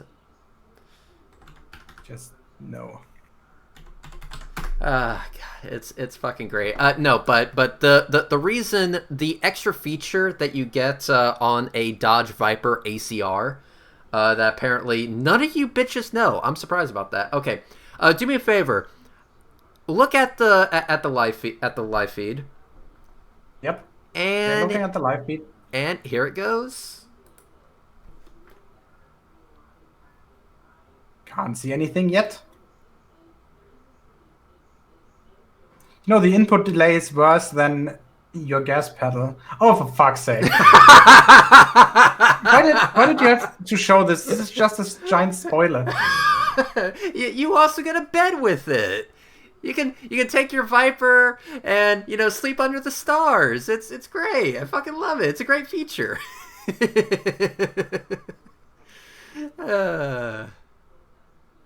I mean, come on. That's a good feature. That's a good additional feature, is it not? Come on. Give that one to me. Viper has a V10, I think, doesn't it? Yes. Naturally aspirated? Yes. Okay. With a manual transmission, 3 pedals, and a gigantic AF wing that you can sleep on under the stars. What do you think about the new 911 7-speed manual? Is it like the is it a dogleg transmission? Is that what that what? is? A dogleg transmission.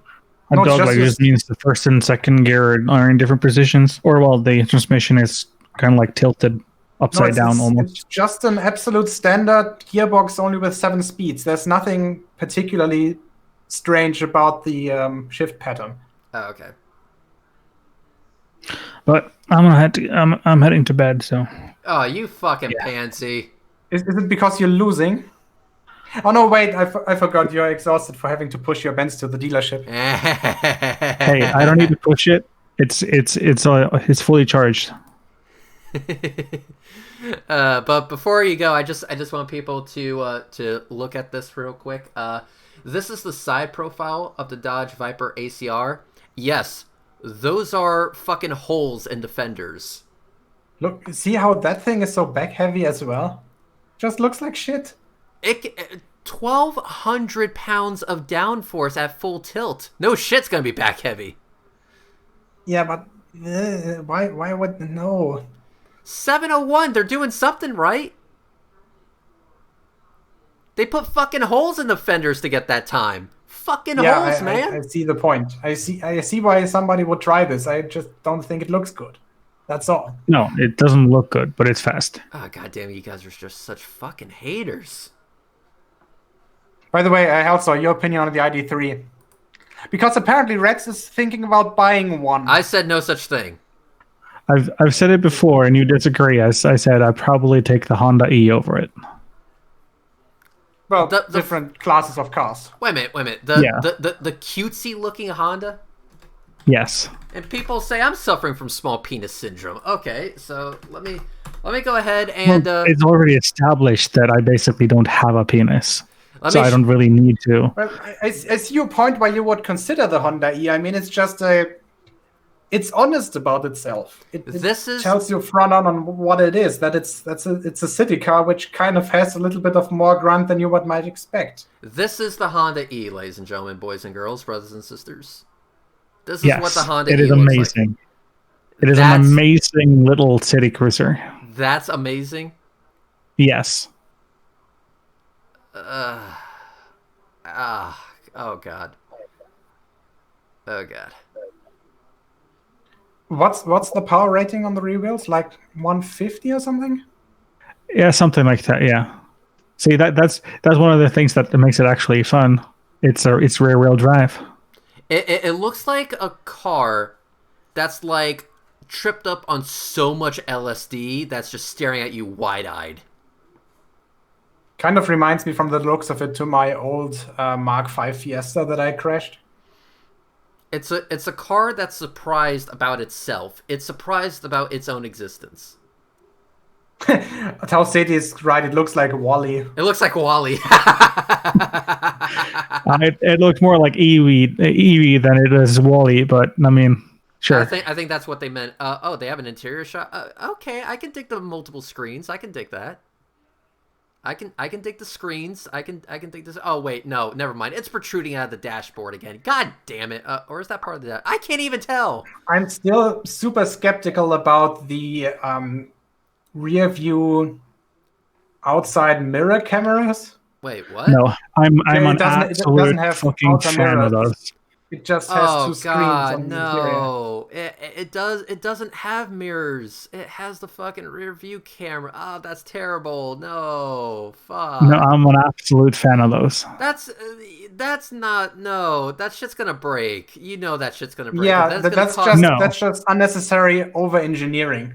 That's just gonna break, and it's that's fucking gonna cost brilliant. It doesn't get wet. It doesn't get dirty. It is better when it's dark outside. It's easier, and like you will never get reflections from them. They're just absolutely fucking brilliant. Dude, the outside of the car looks like shit. The inside is just confusing, and the fucking rear view cameras, no, that's just gonna break, and that's gonna be expensive to fix. It's gonna cost you an arm and a leg and your firstborn child, which, judging by your penis size, you can't have in the first Nope, totally disagree. How often do cameras normally break? See, that's one of the pet peeves when it comes to electronics on cars. Like people say, "Oh, just because there's an electronic in a car, that means it's going to break instantly." Yeah, no, I tend to agree that is false. That's electronic in a car that actually breaks. I'm not sure about the camera actually being the problem here. I would be more worried about the screens. Yes, the screens would probably die before the camera does. Yep. And God's auditor about unnecessary over-engineering. The properties of something that's actually well-engineered is simplicity. When you do it right, you want your mechanism or whatever you're building to be as simple as possible. Because the less moving parts, the lower the risk that something goes wrong, which is why electric cars are just gonna have incredibly long lifespans because there's nothing to break that's anyway doing something mechanically. You don't have a gearbox, don't have a fucking engine. All you have is one moving part for the motor, maybe a small like one gear basically Oh God. reduction, and the And then you battery. have normal suspension things, but we all know from history that basically anything that's suspension related will last for a long time if treated correctly. Look at the no. Hang on. Wait. Its ass looks like its face. Look at this. Look at that. Its ass looks like its face. Have you never seen a Zünder Janus? Is it this explicit though? Do me a favor, Reds. Google Zünder Janus. How do you spell that? I just copy pasted in the internal chat that you can see it because it contains that special German letter. Are they making a Type R variant of this fucking Honda E? I hope not, because this just looks worse. So that thing that I just linked you, it's actually built over here in Nuremberg by a motorcycle company. Oh, with or without slave labor? That was after the war, so without for the most part. No, for the most part. Okay. Yeah, I assume so. Yeah. Where did you send it? In the internal Google Hangouts chat. Oh, okay. And by the way, that letter is called Ü. Wow. Anyways, I'm heading to bed. 2 dots over the U. Fucking okay. If you're gonna go, fine, go. Leave us all by our lonesome. Jackass. Just buy the Honda E-Reds. You won't regret it. No. I think he needs more of a range. Well, saying that, well, actually, it has pretty good range. But saying that, I'm not sure if Reds would fit inside. He'd probably need a GT dome. Yeah, I mean, Reds and I were talking about earlier, where Reds was thinking about buying the new electric VW transporter thingy, the E-Bus. Oh, I'm sorry, I couldn't hear. All right, yeah. Hang on, I can't hear you two over the sound of the what the fuck that I'm now sharing on my screen. This car is fucking amazing. Yep. I actually saw one a few weeks ago when I was visiting the Museum of Industrial Culture. What the fuck is if you're crashing a cat, you're dying while the cat walks away, but that's besides the point. Can you imagine where the engine is? In the middle, I guess, because where else are you going to put it? You can, by the way, in the picture, you can actually see the fuel cap right in the middle of the car. And yeah, you're basically sitting on the engine, which I assume is like some sort of 2-cylinder boxer. Maybe I actually don't remember, but that's what I would put in there. Who thought that this design was a good idea? Oh, as somebody who likes building motorcycles, apparently. This is horrific. Okay, then do me another favor. I'll send you another one. I don't want to. No, fuck you. You're gonna. Oh, come on. The one that I'm sending to you now was actually built by Messerschmitt.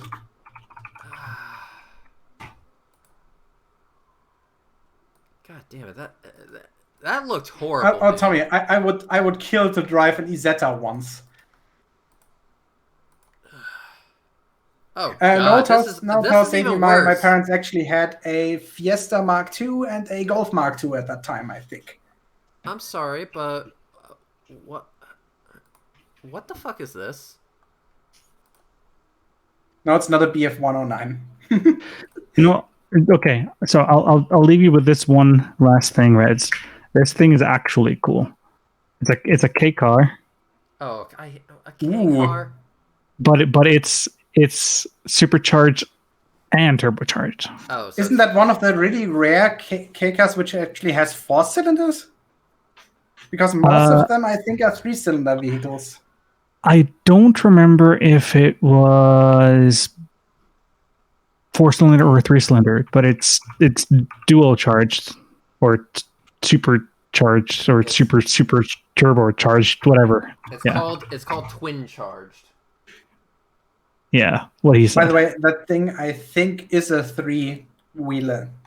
Yeah, it is, and it's fucking hideous. The guy you could drive it with a motorcycle license, which is why it was relatively popular until the Beetle really kicked in. But the guy driving this, the expression on his face says it all. It's like, this was a mistake. I shouldn't have done this.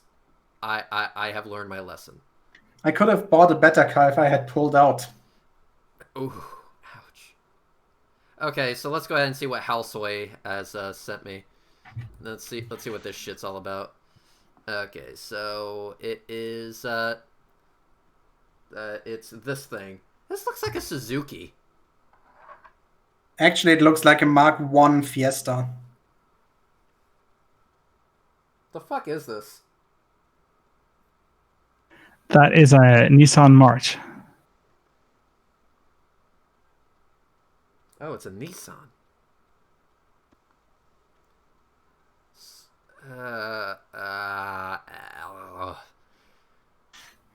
I do like No, you the hole in definitely wouldn't the fit hole. inside there. The whole though, that's just so overconfident. Hey, I actually need that air to be cool, but I only have like what 65 horsepower. I'm sorry. I think I It makes all the right noises though. It chooches and it. Bodie McBoatface says Toyota Yaris GR. They made a GR version of the Yaris. What the fuck? Yeah, and there's also the VTS or VVS or VTS or whatever the hell as well. Like almost like a big block Yaris. Okay, that's a sport version. So that's well, holy fuck! They do make a fucking GR version of the Yaris. Well, that's not that bad. VW now builds a GTI version of the T6. Just wow. Okay. Toyota did a thing, I guess. Also, a car that's actually really fun to drive that I think a lot of people just throw away is actually the Suzuki Swift Sports. No idea. I've never been in one. That's the best looking Yaris ever. Yeah, fine. Okay. Yeah, but it's bar's not really set that high, is it? That's still a fucking Yaris, and it's only 2 doors. What do you have against 2-door cars? I like being able to carry shit. I mean, okay, that's a good argument. I actually prefer 5 doors myself. I drove. That's what the rear door is for. I drove a hatch. Fucking no, it was a WS6. I drove a WS6 for a while, and I loved it, but the two door life was just not for me, man. Crap at my style. What do you think about the VR6 engine? Hang on, guys. For those of you who are wondering, this was my old ride, the Pontiac Trans Am WS6. It was great. It was fun, but the 2-door life just wasn't for me. Ugh. Oh, fuck off. Sorry, that thing's just hilariously ugly. Yeah. Mm-hmm. Says the German. Okay, now I'm really going, but I'll leave you with this. This is actually the first car I purchased. And then you can either love it or hate it. I absolutely loved it while I had it. Wait, before showing it to me. Oh, whatever. Alright, let's see. That is a Fiat Coupe, I think. Yes. Is it the 5-cylinder? Yes, the 5-cylinder 20 valve. Interesting. Turbo. Okay. The headlights look like the aftermarket lights you put on a C5 Corvette. That is the first car I purchased. Well, I see the appeal of it. Obviously, I wouldn't trust it since it's a Fiat. How was the mechanical quality of it? How much did it fail? There was a hole in the exhaust manifold. That was it. Okay, that's not that bad. Let's compare that to my Golf in terms of what I already spent on it. I needed a new clutch set. That was 1,500 euros because it's an automatic dual clutch. I'm looking at this car. Is anyone else getting like a Lotus vibe? I'm getting a Lotus vibe from looking at this bit, car. Yes. A little bit. Do yourself a favor, okay? And find videos with sound of it from the 5-cylinder in that thing, even though it's turbocharged and turbos usually muffle it, but it sounds amazing. It's still the best sounding car I've ever had. There's something weird about the shape of the wheel well. Does the engine cover go all the way? Yep. Oh, for fuck. That's why I said it's a very love-hate vehicle. You either you absolutely love the design, or it turns you right the fuck off. Mm-hmm. What gearbox? Standard 5-speed? 5-speed, yeah. Yeah, okay, that's justifiable. Power? What? How much power does it have? 220 from factory. That's fine. But I wouldn't do any modifications to this. There's no reason to. It's quite easy to just like crank it up to around 300 and it's still reliable. But yeah, but it's the problem with that is like front wheel drive, torque steer, that kind of thing. Yes, hang on. Front wheel drive, yeah, of course, front wheel drive. Hang on, I gotta answer your question. Yes, I did say the ZL1 was my dream car, and it's also a 2-door. For that car, I'll make the fucking sacrifice on the second set of doors. I'll fucking make the sacrifice. I can't understand why people buy 3-door hatchbacks. Like, seriously, why the fuck would you want a Golf or a fucking Focus with 3 doors? Why the fuck would anyone hate a car with 650 fucking horsepower? Because it's shit. Oh, fuck you. So I'm saying goodnight, but also Iris says that they took the light from the Ferrari Maranello. The Fiat Coupe was designed by the Pininfarina, or at least partially designed by Pininfarina, the design house. So that might be why. But yeah. All right, peace out. Bye-bye.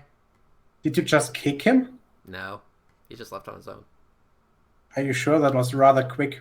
He didn't even say bye. He is very, very quick. He is very, very quick. Hey, Hellsoy, since you're now gone, Sweden is better than Norway. Also, for I would survive the 4-door lifestyle for the ZL1 or the brand new Pontiac Trans Am, the 2020. That's a new one? I haven't seen that one yet. It's a Trans Am Depot variant. Okay.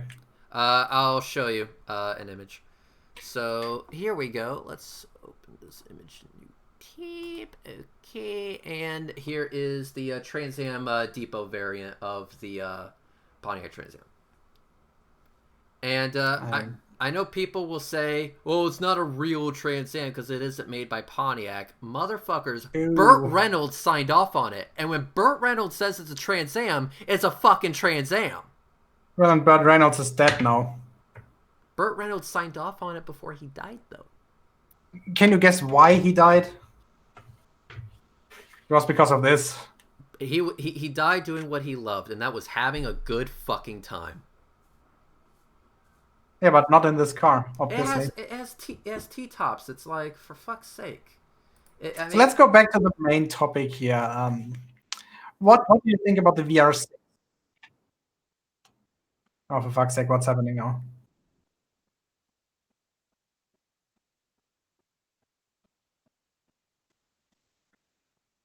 What the hell was this? I have no idea. Let's just call it an audio issue. Anyway, but no, if you're going to talk shit about this car, you have to understand, 1, it has T-tops, which is fucking badass. 2, it has 900 horsepower. Oh no. And, who cares? Fucking hell. Why do you hate everything that's nice? Well, first of all, I don't. I just think it's unnecessarily overpowered. It doesn't make any sense. That's the point. It's supposed to be so overpowered that it's fucking stupid. That's the point of a muscle car. Yeah, there we go. That's the differences again in psychology on different sides of the pond, I guess. It's supposed to be, hey, I want a car with so much horsepower that I can light up these back tires at a moment's notice. Yeah, apparently Tout City is right. We can't understand this because that thing is just too American. Again, what do you think about the VR6 engine? The VR6? Yes. You know, the basically R6 engine that's squeezed to a kind of hybrid between the V6 configuration and the R6 configuration, where the cylinders are stacked, but they still have one bigger cylinder head. So you can squeeze a 6-cylinder engine into the space of a inline 4. So basically, they took the W16 and just chopped a few cylinders off. Yeah, basically. By the way, there's also a W8, a W12, and a VR5. Oh boy. Yeah, that thing powered the Scirocco and also the Golf 4R32. At Retrek, what do you think of taking new manufactured body of an old muscle car but electric? Blasphemy, honestly. No, do that. I would love to see something like this. People have done it before. Either something old like one of the original Mustangs, the second generation, I think, is the most famous one. Yeah, that's the one I'm referring to. There's also White Zombie, which was an old Datsun. That thing, yeah. Or something I would love to see electric, a DeLorean. Hang on. Helios for $2 says, no car beats city car for ugly and stupid design. Yeah. City car? City car. Let me also bring it up. I'll show you. It's this thing. I don't see it yet. It basically looks like one of those door stops. Are you sure you're not looking in the mirror? Oh, that thing, yeah. That's not a doorstop, that's a piece of cheese. A piece of cheese. I mean, just look at it. It literally looks like I don't know, an eighth maybe of an entire cheese roll. It is a piece of cheese, and you know what? It's dangerous as well. Isn't this one of the ones where I presume glass fiber body cracks at one point because it's just too although to be not fair, not resilient enough to survive 20 years of UV radiation? Yeah, but in all fairness to this particular vehicle, it is the inspiration for the Elon Musk Cybertruck from Tesla. Okay. It's amazing. Yeah, I can kind of see that. It's weird where you get your inspirations from. The thing is, I'm gonna tell this right now. I actually kind of like the design of the Cybertruck. Oh, it's just so absurd that it kind of works. It's so absurd that no, it doesn't work. It doesn't work in any aspect. Are you fucking high? No. Look, okay, this is the Cybertruck, ladies and gentlemen, boys and girls, brothers and sisters. It looks like a low polygon mess. Actually, kind of looks like as if a Warthog from Halo had fucked a DeLorean. Pretty much. This is a big fucking no from me, honestly. Yeah, again, no. I kind of like it. It's just so weird that it kind of looks cool. Something tells me that Elon Musk is trolling the shit out of us. Probably, yeah. Something tells me that Elon Musk is trolling the absolute shit out of us. Somebody in the side chat is making a good comment here. The Multipla. I agree that it's ugly as fuck, but it has the best room concept of a family van that I've ever seen. It's basically a big ass glass aquarium box. In terms of visibility, it's unsurpassed. I mean, if we were in a Mad Max movie, then maybe this would be okay, but we're not. No. This is not the setting for a Mad Max movie. This is the setting for the new Cyberpunk game. I mean, maybe if we were in like a Halo video game, maybe, kinda. This kind of, but more civilian. There's just so much nope. There's just so much nope. I'm really looking forward to the reviews because obviously the design doesn't say anything about first of all the build quality and second of all its usefulness. I mean, they hit the doors with a sledgehammer. I mean, okay, fine. Here's a cleaned up version of the Cybertruck. Yeah, that still looks hideous. Yeah, it's just a strange thing. Well, are they actually gonna paint it? I thought it was just bare metal, basically, like the DeLorean. They were gonna do bare metal or matte black. Neat. Those were going to be your two options. So Oh yeah, I've been told. Batmobile, pretty much. Pretty much the Batmobile, yes, but no, the Batmobile looks. Hey, actually, that is a good question. What's your favorite Batmobile? Oof. I know what mine is. I'll go first. Mine is the 1989 Batmobile. Which one is that? I'm showing a picture of it right now. That Batmobile. So I'm actually thinking about the Tumbler just because it's so tanky. I like the 1989 Batmobile. Yeah, no. The thing looks like a shoe. Fuck you. It has that cartoonish charm to it. I love it. Yeah, look. Look. Wait. Uh-huh. I'm waiting. Internal chat. Uh-huh. That's how this thing looks like. Ha ha ha ha ha ha. Very funny. Very funny. Come on, tell me I'm wrong. It looks good. It looks better than a goddamn shoe. Actually, no. It looks like a fucking shoe. It has a cartoonish charm to it. I fucking love this. It's great. Why do you have to hate everything that's nice? What kind of actual car did they use to build the set piece? I have no idea. I wish I could tell you, but I do not know. I mean, this thing just looks properly mean. Shoe. Shoe. By the way, the Cybertruck looks like the monolith from 2001. Just saying. Or maybe the sarcastic robot thingy from Interstellar. Now, if you want to know my opinion when it comes to a good electric truck, Rivian. Well, they are obviously heavily inspired on the Defender in terms of design. And yeah, I kind of see the appeal. Obviously, I'd like to see the final version of it actually on the road, just to see how it performs. For those of you who don't know, this is the Rivian. There are obviously some interesting concepts when it comes to the entire rooming of the thing.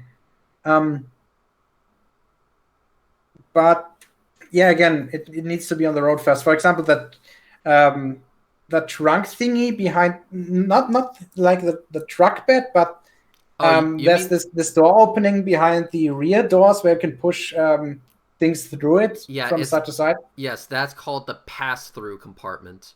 Yeah, that thing. That might turn out to be quite useful. I see the appeal of this.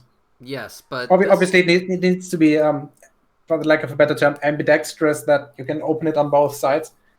Yeah, but this thing looks so much better than the Cybertruck, and also they make a SUV version, just FYI, so that would be the SUV version. I wouldn't get it in that green, but it looks pretty fucking dope. And here it is in white, and let me see if I have a, do they have a picture of the interior? Yes, they do, and the interior looks proper. That, my friend, is an interior. That's what a proper interior should look like. Yes, that looks fine for the for a truck like that. Yeah, I could live with this. Yes. This looks apart from the steering wheel. What's wrong with the steering wheel?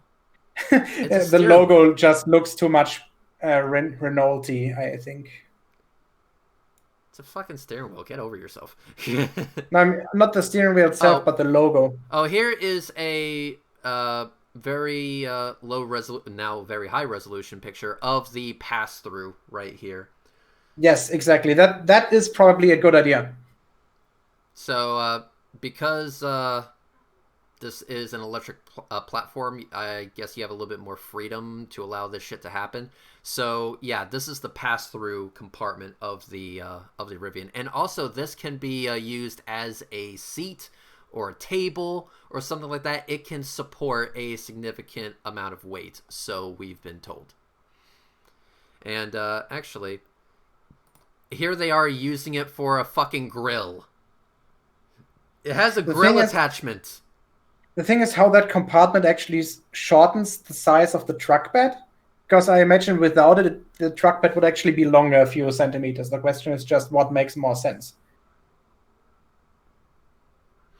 I mean, but look at this. I mean, it has a Yeah, I mean grill that's fucking cool. I agree. That's cool. That's a good idea.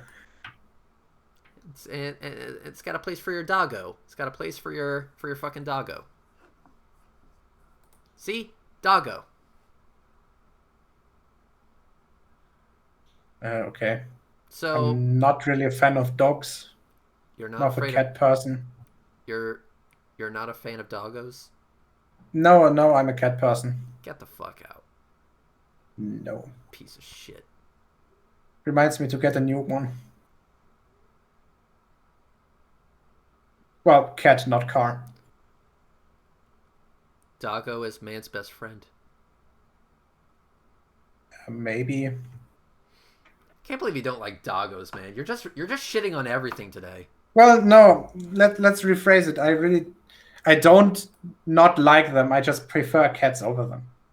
Your preference is wrong. Yeah, maybe. I don't know. Just a matter of taste. Matter of taste. And by the way, whoever sent me that thing over Twitter, Stuart Visick, what the fuck? What the fuck is that? I mean, yeah, I see it's an Alfa Romeo Carabo, but what? Also, here's a question, Geo. What do you think of this ride right here? This is the brand new Tesla semi-truck. Semi-truck is a good question. So, are you talking in terms of its usefulness or in terms of its design? Well, I'll get to its usefulness in a moment, but just design. Let's Design-wise, it looks like an obese hammerhead shark. I've never heard it described that way before, but it fits so well. Yeah, just look at where the actual headlights are positioned. Yeah. Also the frunk. Why? I see no reason to add a frunk in a fucking truck. Semi-truck. No. It looks like an obese hammerhead shark. I fucking love that. Yeah. So in terms of usefulness, right? Oh, for fuck's sake. My headset is annoying me. Give me a second. There we go. Back online. In terms of its usefulness, I don't think that electrically powered semi-trucks are gonna be the answer. I don't think so. And the reason is the following. When you go... Oh, for fuck's sake, my headset is still...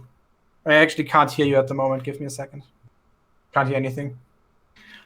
Can you say something for test? Testing. Okay. Seems to be back online. I need to buy a new one. The battery or something is dead in this thing. When it comes to like long range transport of goods on the road, I don't think that batteries are going to be the answer. I think it's either that you have actually electrified highways where you just plug into, overhead rails like similar to tram lines. That's actually being tested over here at the moment. There's a few pieces of autobahn where this is attempted. Or alternatively, I think liquid fuels are going to be the answer for that. You mean like hydrogen?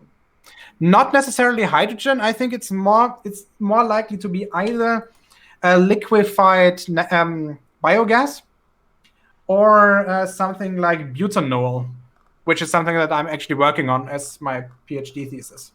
I think that's gonna be the answer for the reason that for machines that pretty much need to run 24/7.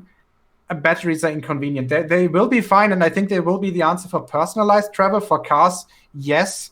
But the bigger the thing is that you have to move, I think that the smaller the probability is it's going to be that it's going to run on batteries. And not only because of the energy density, but also of the convenience. When it comes to something like planes, for example, or ships, I don't think we'll ever see battery-powered ones because the energy density in that case is too high. You can't get a battery small and light enough to power something like this.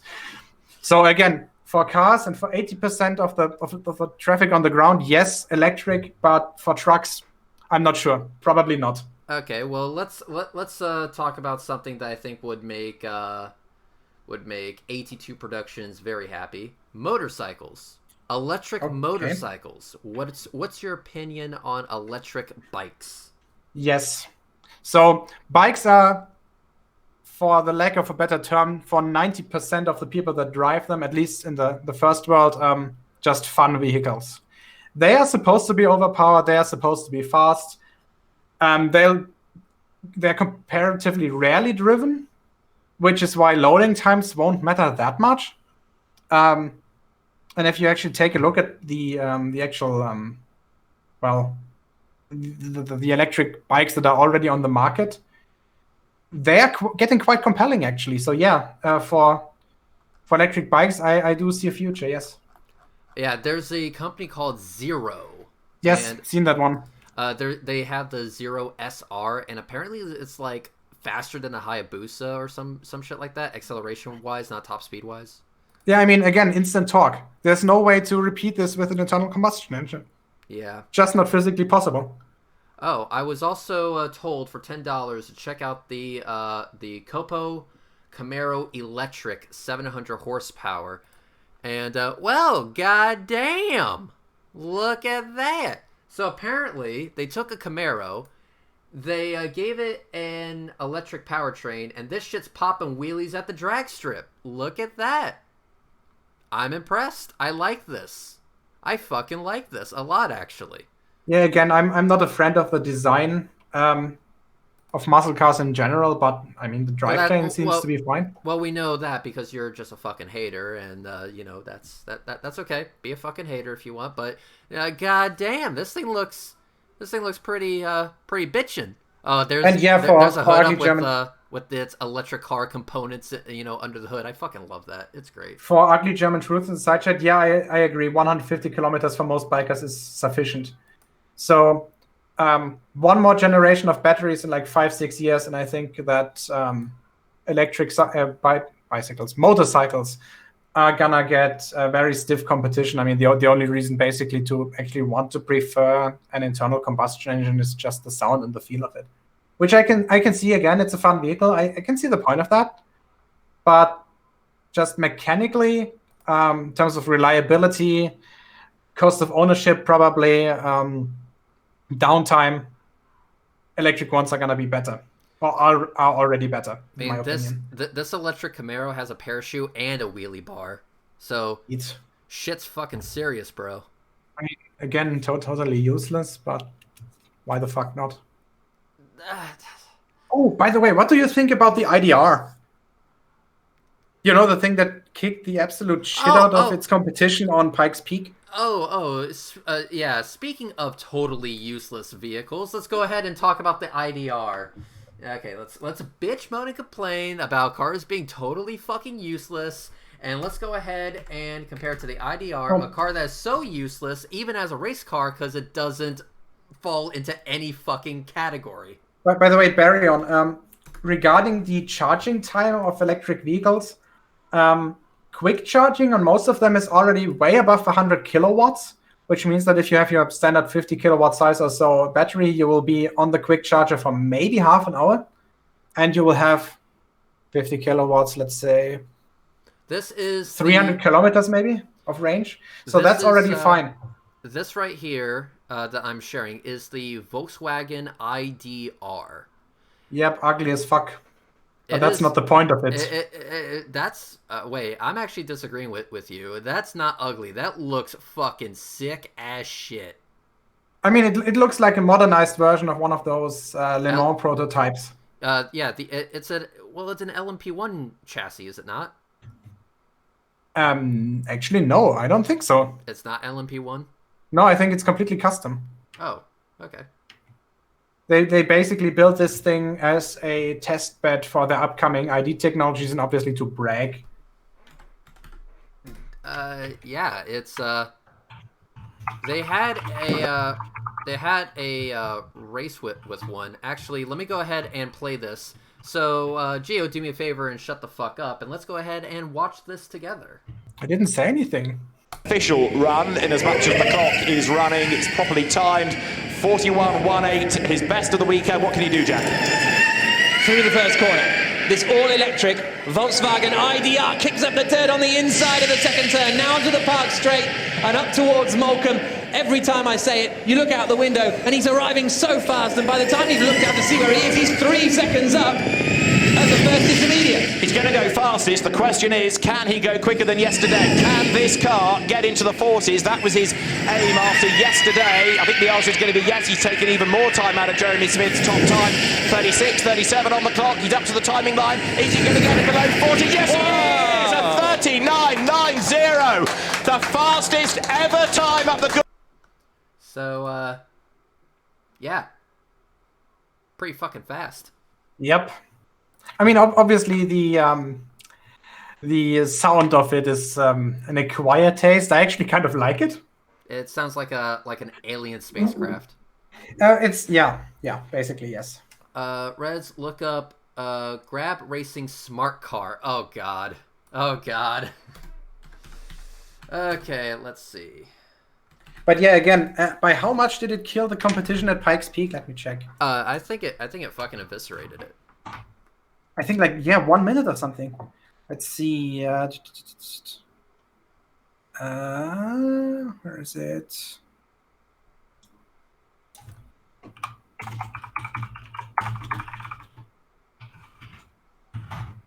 So, International Hill Climb. That's...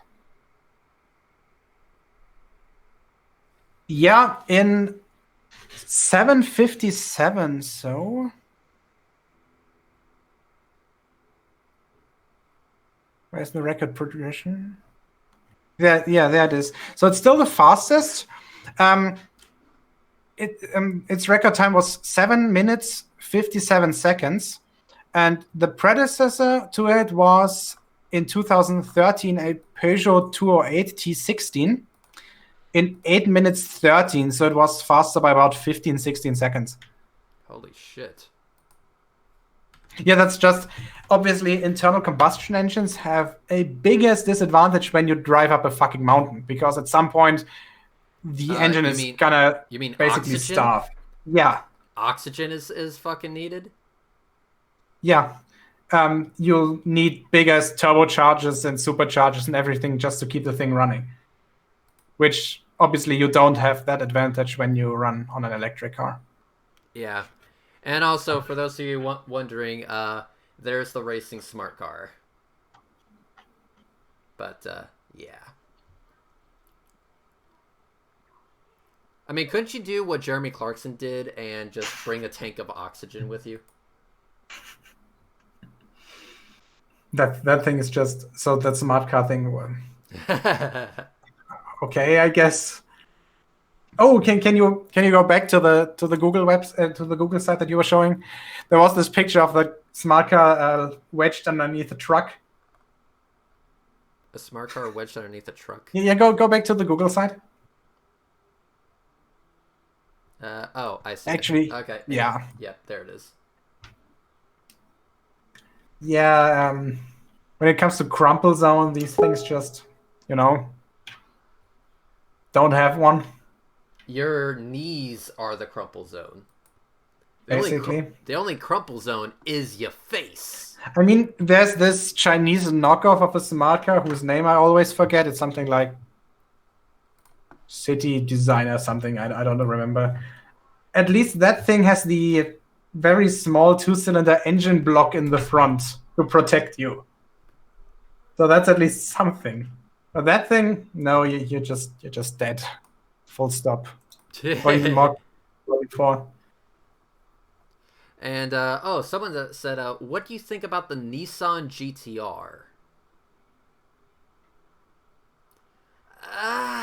Modified, yes, they're really good cars. Modified, they are super fucking good, because you can do a lot with that engine.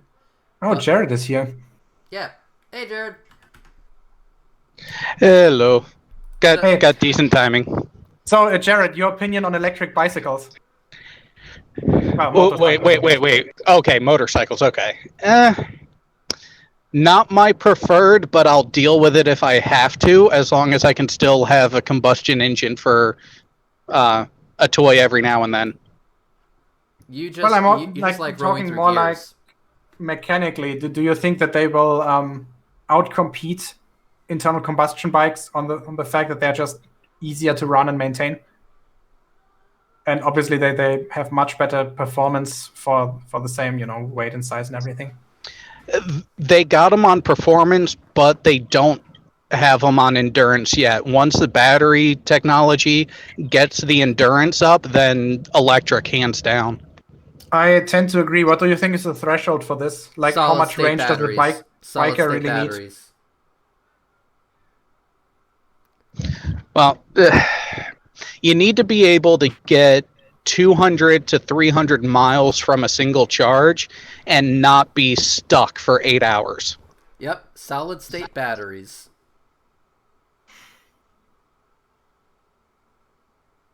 I actually think it will switch way earlier than that. So let's just check out a few electric bikes. No. Before you pull that up, I want to see Red's reaction. Geo, have you checked your Discord yet? Sometimes. I sent you a couple messages earlier. There's a super Legera. Okay. Yeah, there is a bike in particular. Don't pull up the image yet. Pull up the stats first, specifically the power to weight ratio. Is it that Kawasaki like H2 No. or something like that? No, better. Better? Also, The $10 from Ilya Moon. This is for still being able to talk about this. Bravo. Yeah, I like talking about cars and just transportation in general. Holy fuck. Holy fuck. You pulled up the spec sheet, didn't you? Is it the Viper bike? If it's No. the correct one? The V4? That one, yeah, so V4R actually. So that one gives a power of 221 horsepower and a weight of 193 kilograms. Oh, no. The Super Leggera is even lighter. Same engine, though. So you're talking close to 230 horsepower at 160 kilos. Holy fuck. Now pull up an image, see, because this is where it's one of those holy shit performance, but wait till you see the actual looks of the bike. Is it Yeah, that basically looks just a bike with a frame on it? Typically Ducati in terms of design, I'd say. All right, let's go ahead and take a look at this. Is that the one, Jared? I posted it in the internal And chat. this is the Ducati. I like that, how the back wheel looks like it's just floating. Yeah, that's the one. But look at the front end specifically. That thing is such a fucking torque monster. The winglets at the front, they're not just there for aesthetics. They're there for a reason. They need it to keep the front end down. So a few years ago, the mechanics team, or mechanical engineers, I guess, in my university tried to build an electric bike. And apparently it was so torquey that they had to add what basically amounts to a clutch lever on the left, for the left hand, which is purely software. It just throttles the engine because the people would just start the engine full throttle as you do with a bike, right? Because you think you can clutch in. And the thing would basically throw them off immediately because it had so much torque. Well, there is someone in the chat. So, Jared, this is aimed towards you. Bikes against cars. Bikes lose every time on the track, always. Really? Really? Then why is it that the only cars that can compete by lap time with the top tier superbikes and MotoGP are F1 racers, not stock cars? Didn't they have one where they raced a bike against a R8 or a V8 supercar, and the supercar got royally smoked? Oh yeah. Because see, here's the thing. Here's where the bike will beat any car on a track. Corner speed. Cars actually have to slow down a lot more and then accelerate a lot harder after the turn. A bike, on a lot of turns, you can carry a lot more speed through, easier acceleration, but guess what? On a bike, especially that top tier, you have just as much acceleration, so you end up gaining almost seconds depending on the corner. Actually, probably have even more acceleration. Well, power to weight ratio comes into play on that. By the way, because I would love to see. I would love to see a bike. I'm sorry. I would love to see a car keep up with a bike on the Isle of Man. Oh, for fuck's sake, yeah. Not possible. Don't do that because people are gonna die. I mean, it's the Isle of Man race. People are gonna die anyway. If you put a car up against a bike on the Isle of Man, no fucking contest. I mean, Yeah, that race is just brutal beyond belief. It's incredible that this is still legal.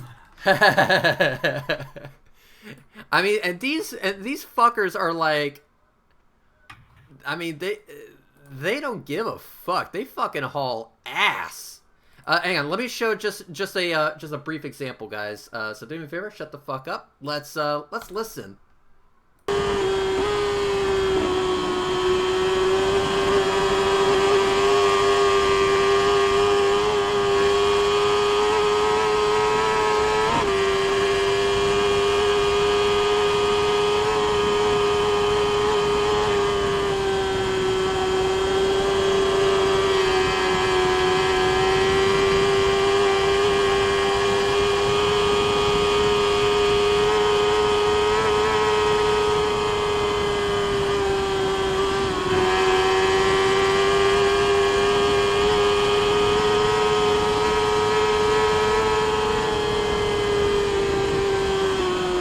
Yeah, I'm gonna go ahead and say no fucking contest between a bike and a car when you're talking about the Isle of Man. Good fucking luck. Yeah, it all depends. If you're looking track with multiple turns, yeah, bike, hands down, every time. If you're looking drag strip, depends on the car. I see like for example these bikes flying by these pedestrians with only like feet between them. Oh my god, it's yeah.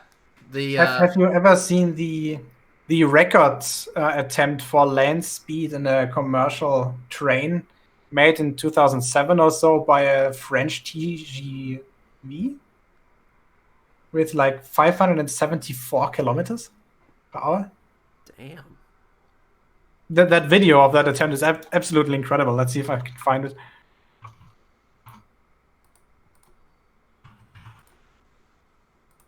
Yep, got it.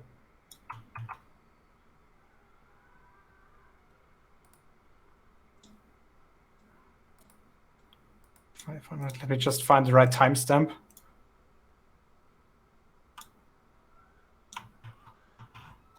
So go to 7 minutes and 45, I guess. 7 minutes 45? Approximately, yeah. All right, let's do this. All right, 7 minutes 45. All right, here it is, and let's go ahead and take a listen.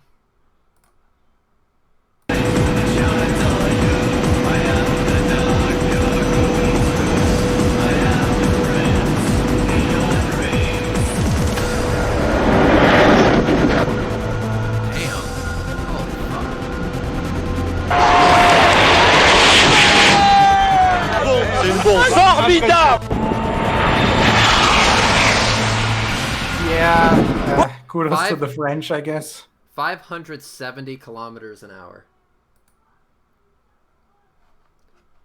And remember, this is not a maglev or anything. That's just your normal high-speed track train. So 570 kilometers an hour is 354.1 miles per hour. Yep. Fuckers booked. But by the way, this almost feels wrong, but kudos to the French. Is that hurting you to say? Yeah, their TGV is just a better construction than the German one. Ours is called ICE, and it apparently has the unfortunate property of folding itself against bridges like an accordion.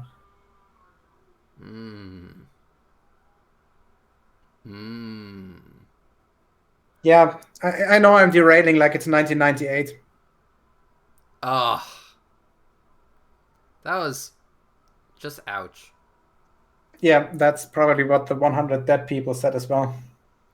Okay, so by the way, for those of you who are wondering, Trump is once again trying to reopen the economy. We need to reopen the country. Even though there's a fucking pandemic and thousands of more people will die. We need to open it for the economy. Fucking idiot. Anyway. Look, is it fair for the Germans to make fun of you guys now because of your president? Yes. Okay, thank you. That was 50 years or so overdue.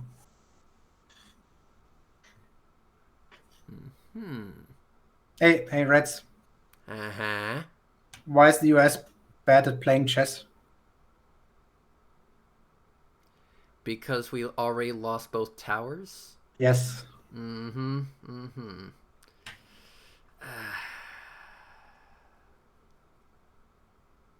Sometimes I wonder, why did I invite you?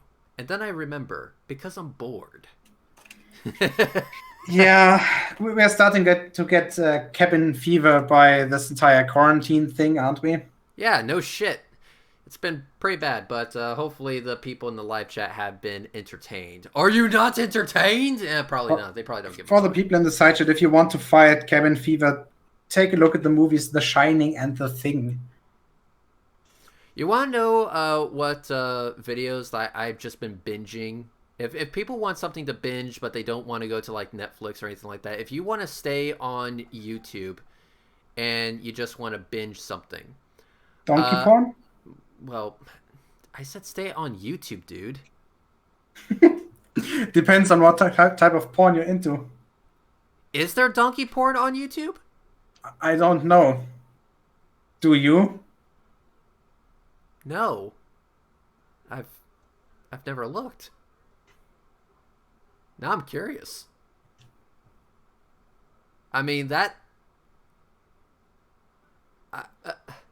I've been paying a subscription.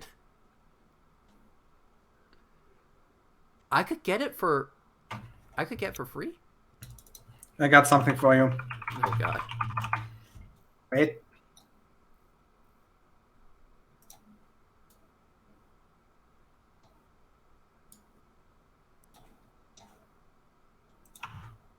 There you go.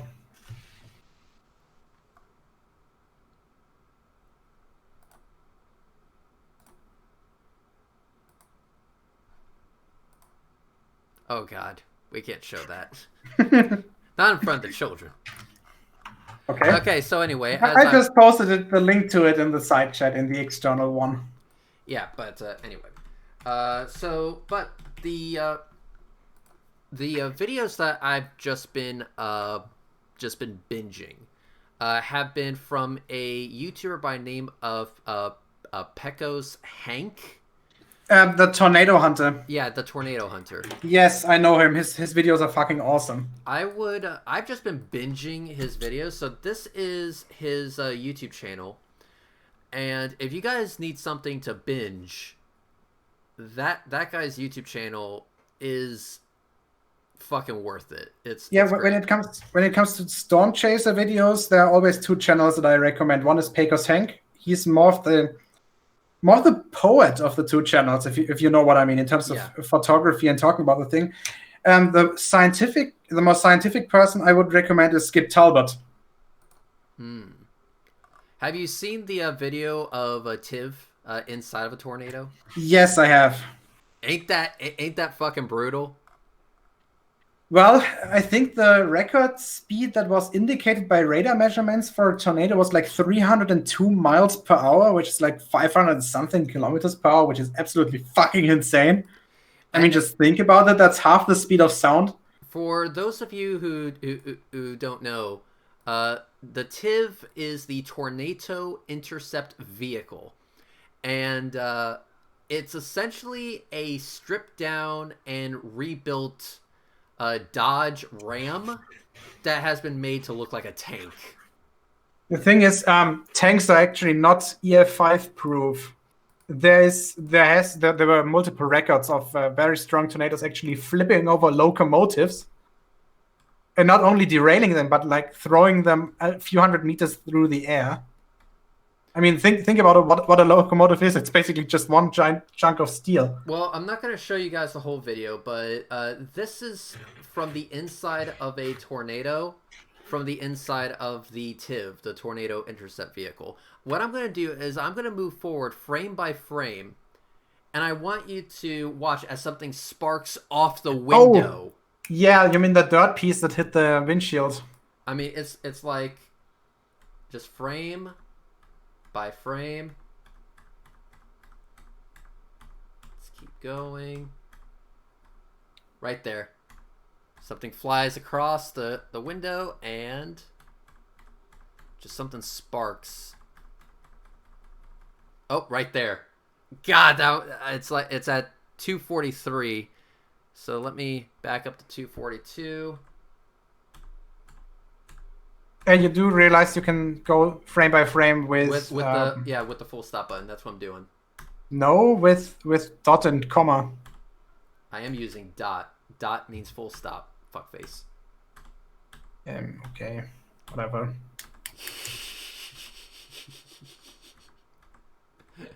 Oh, whatever. I don't fucking care. There it is. Damn.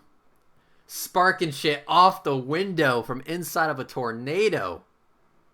It's actually worse when you take a look at like surveys of the damage paths, where, for example, 2x4s are basically smashed through trees and through concrete bars, which is, I mean, think about that. That's fucking insane.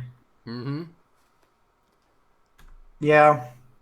It's literally one frame. It's literally one frame. But for nature is not to be fucked with. Yeah, it's called TIV 2. It's called TIV 2. This is not TIV 1. This is TIV 2. So let me show you guys what this fucking thing looks like. So let's see. There it is. So this is what it looks like. This is TIV, Tornado Intercept Vehicle 2, second generation.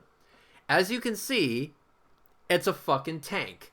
And yes, those are hydraulic spikes that anchor it to the ground. Did they go for a Cummins diesel in one? Yes. Okay, yeah, that was to be expected. Something that heavy? Fuck yeah. It's got skirts that lower all around it so air can't get underneath it. It stops air from getting underneath it and basically turning it into a fucking sail. And it has hydraulic spikes to anchor it into the ground. It's like, fucking bitchin'. Still I wouldn't trust this thing for the strongest tornadoes. Yeah, probably not the strongest tornadoes. But... I mean, the thing that was shown in the video, the video that you showed, I think was rated EF4, which is pretty much on the top. But again, EF5 starts at 200 miles per hour and goes all the way up to 300 and more. So there's still space for that thing to be flipped over. Yeah, there is.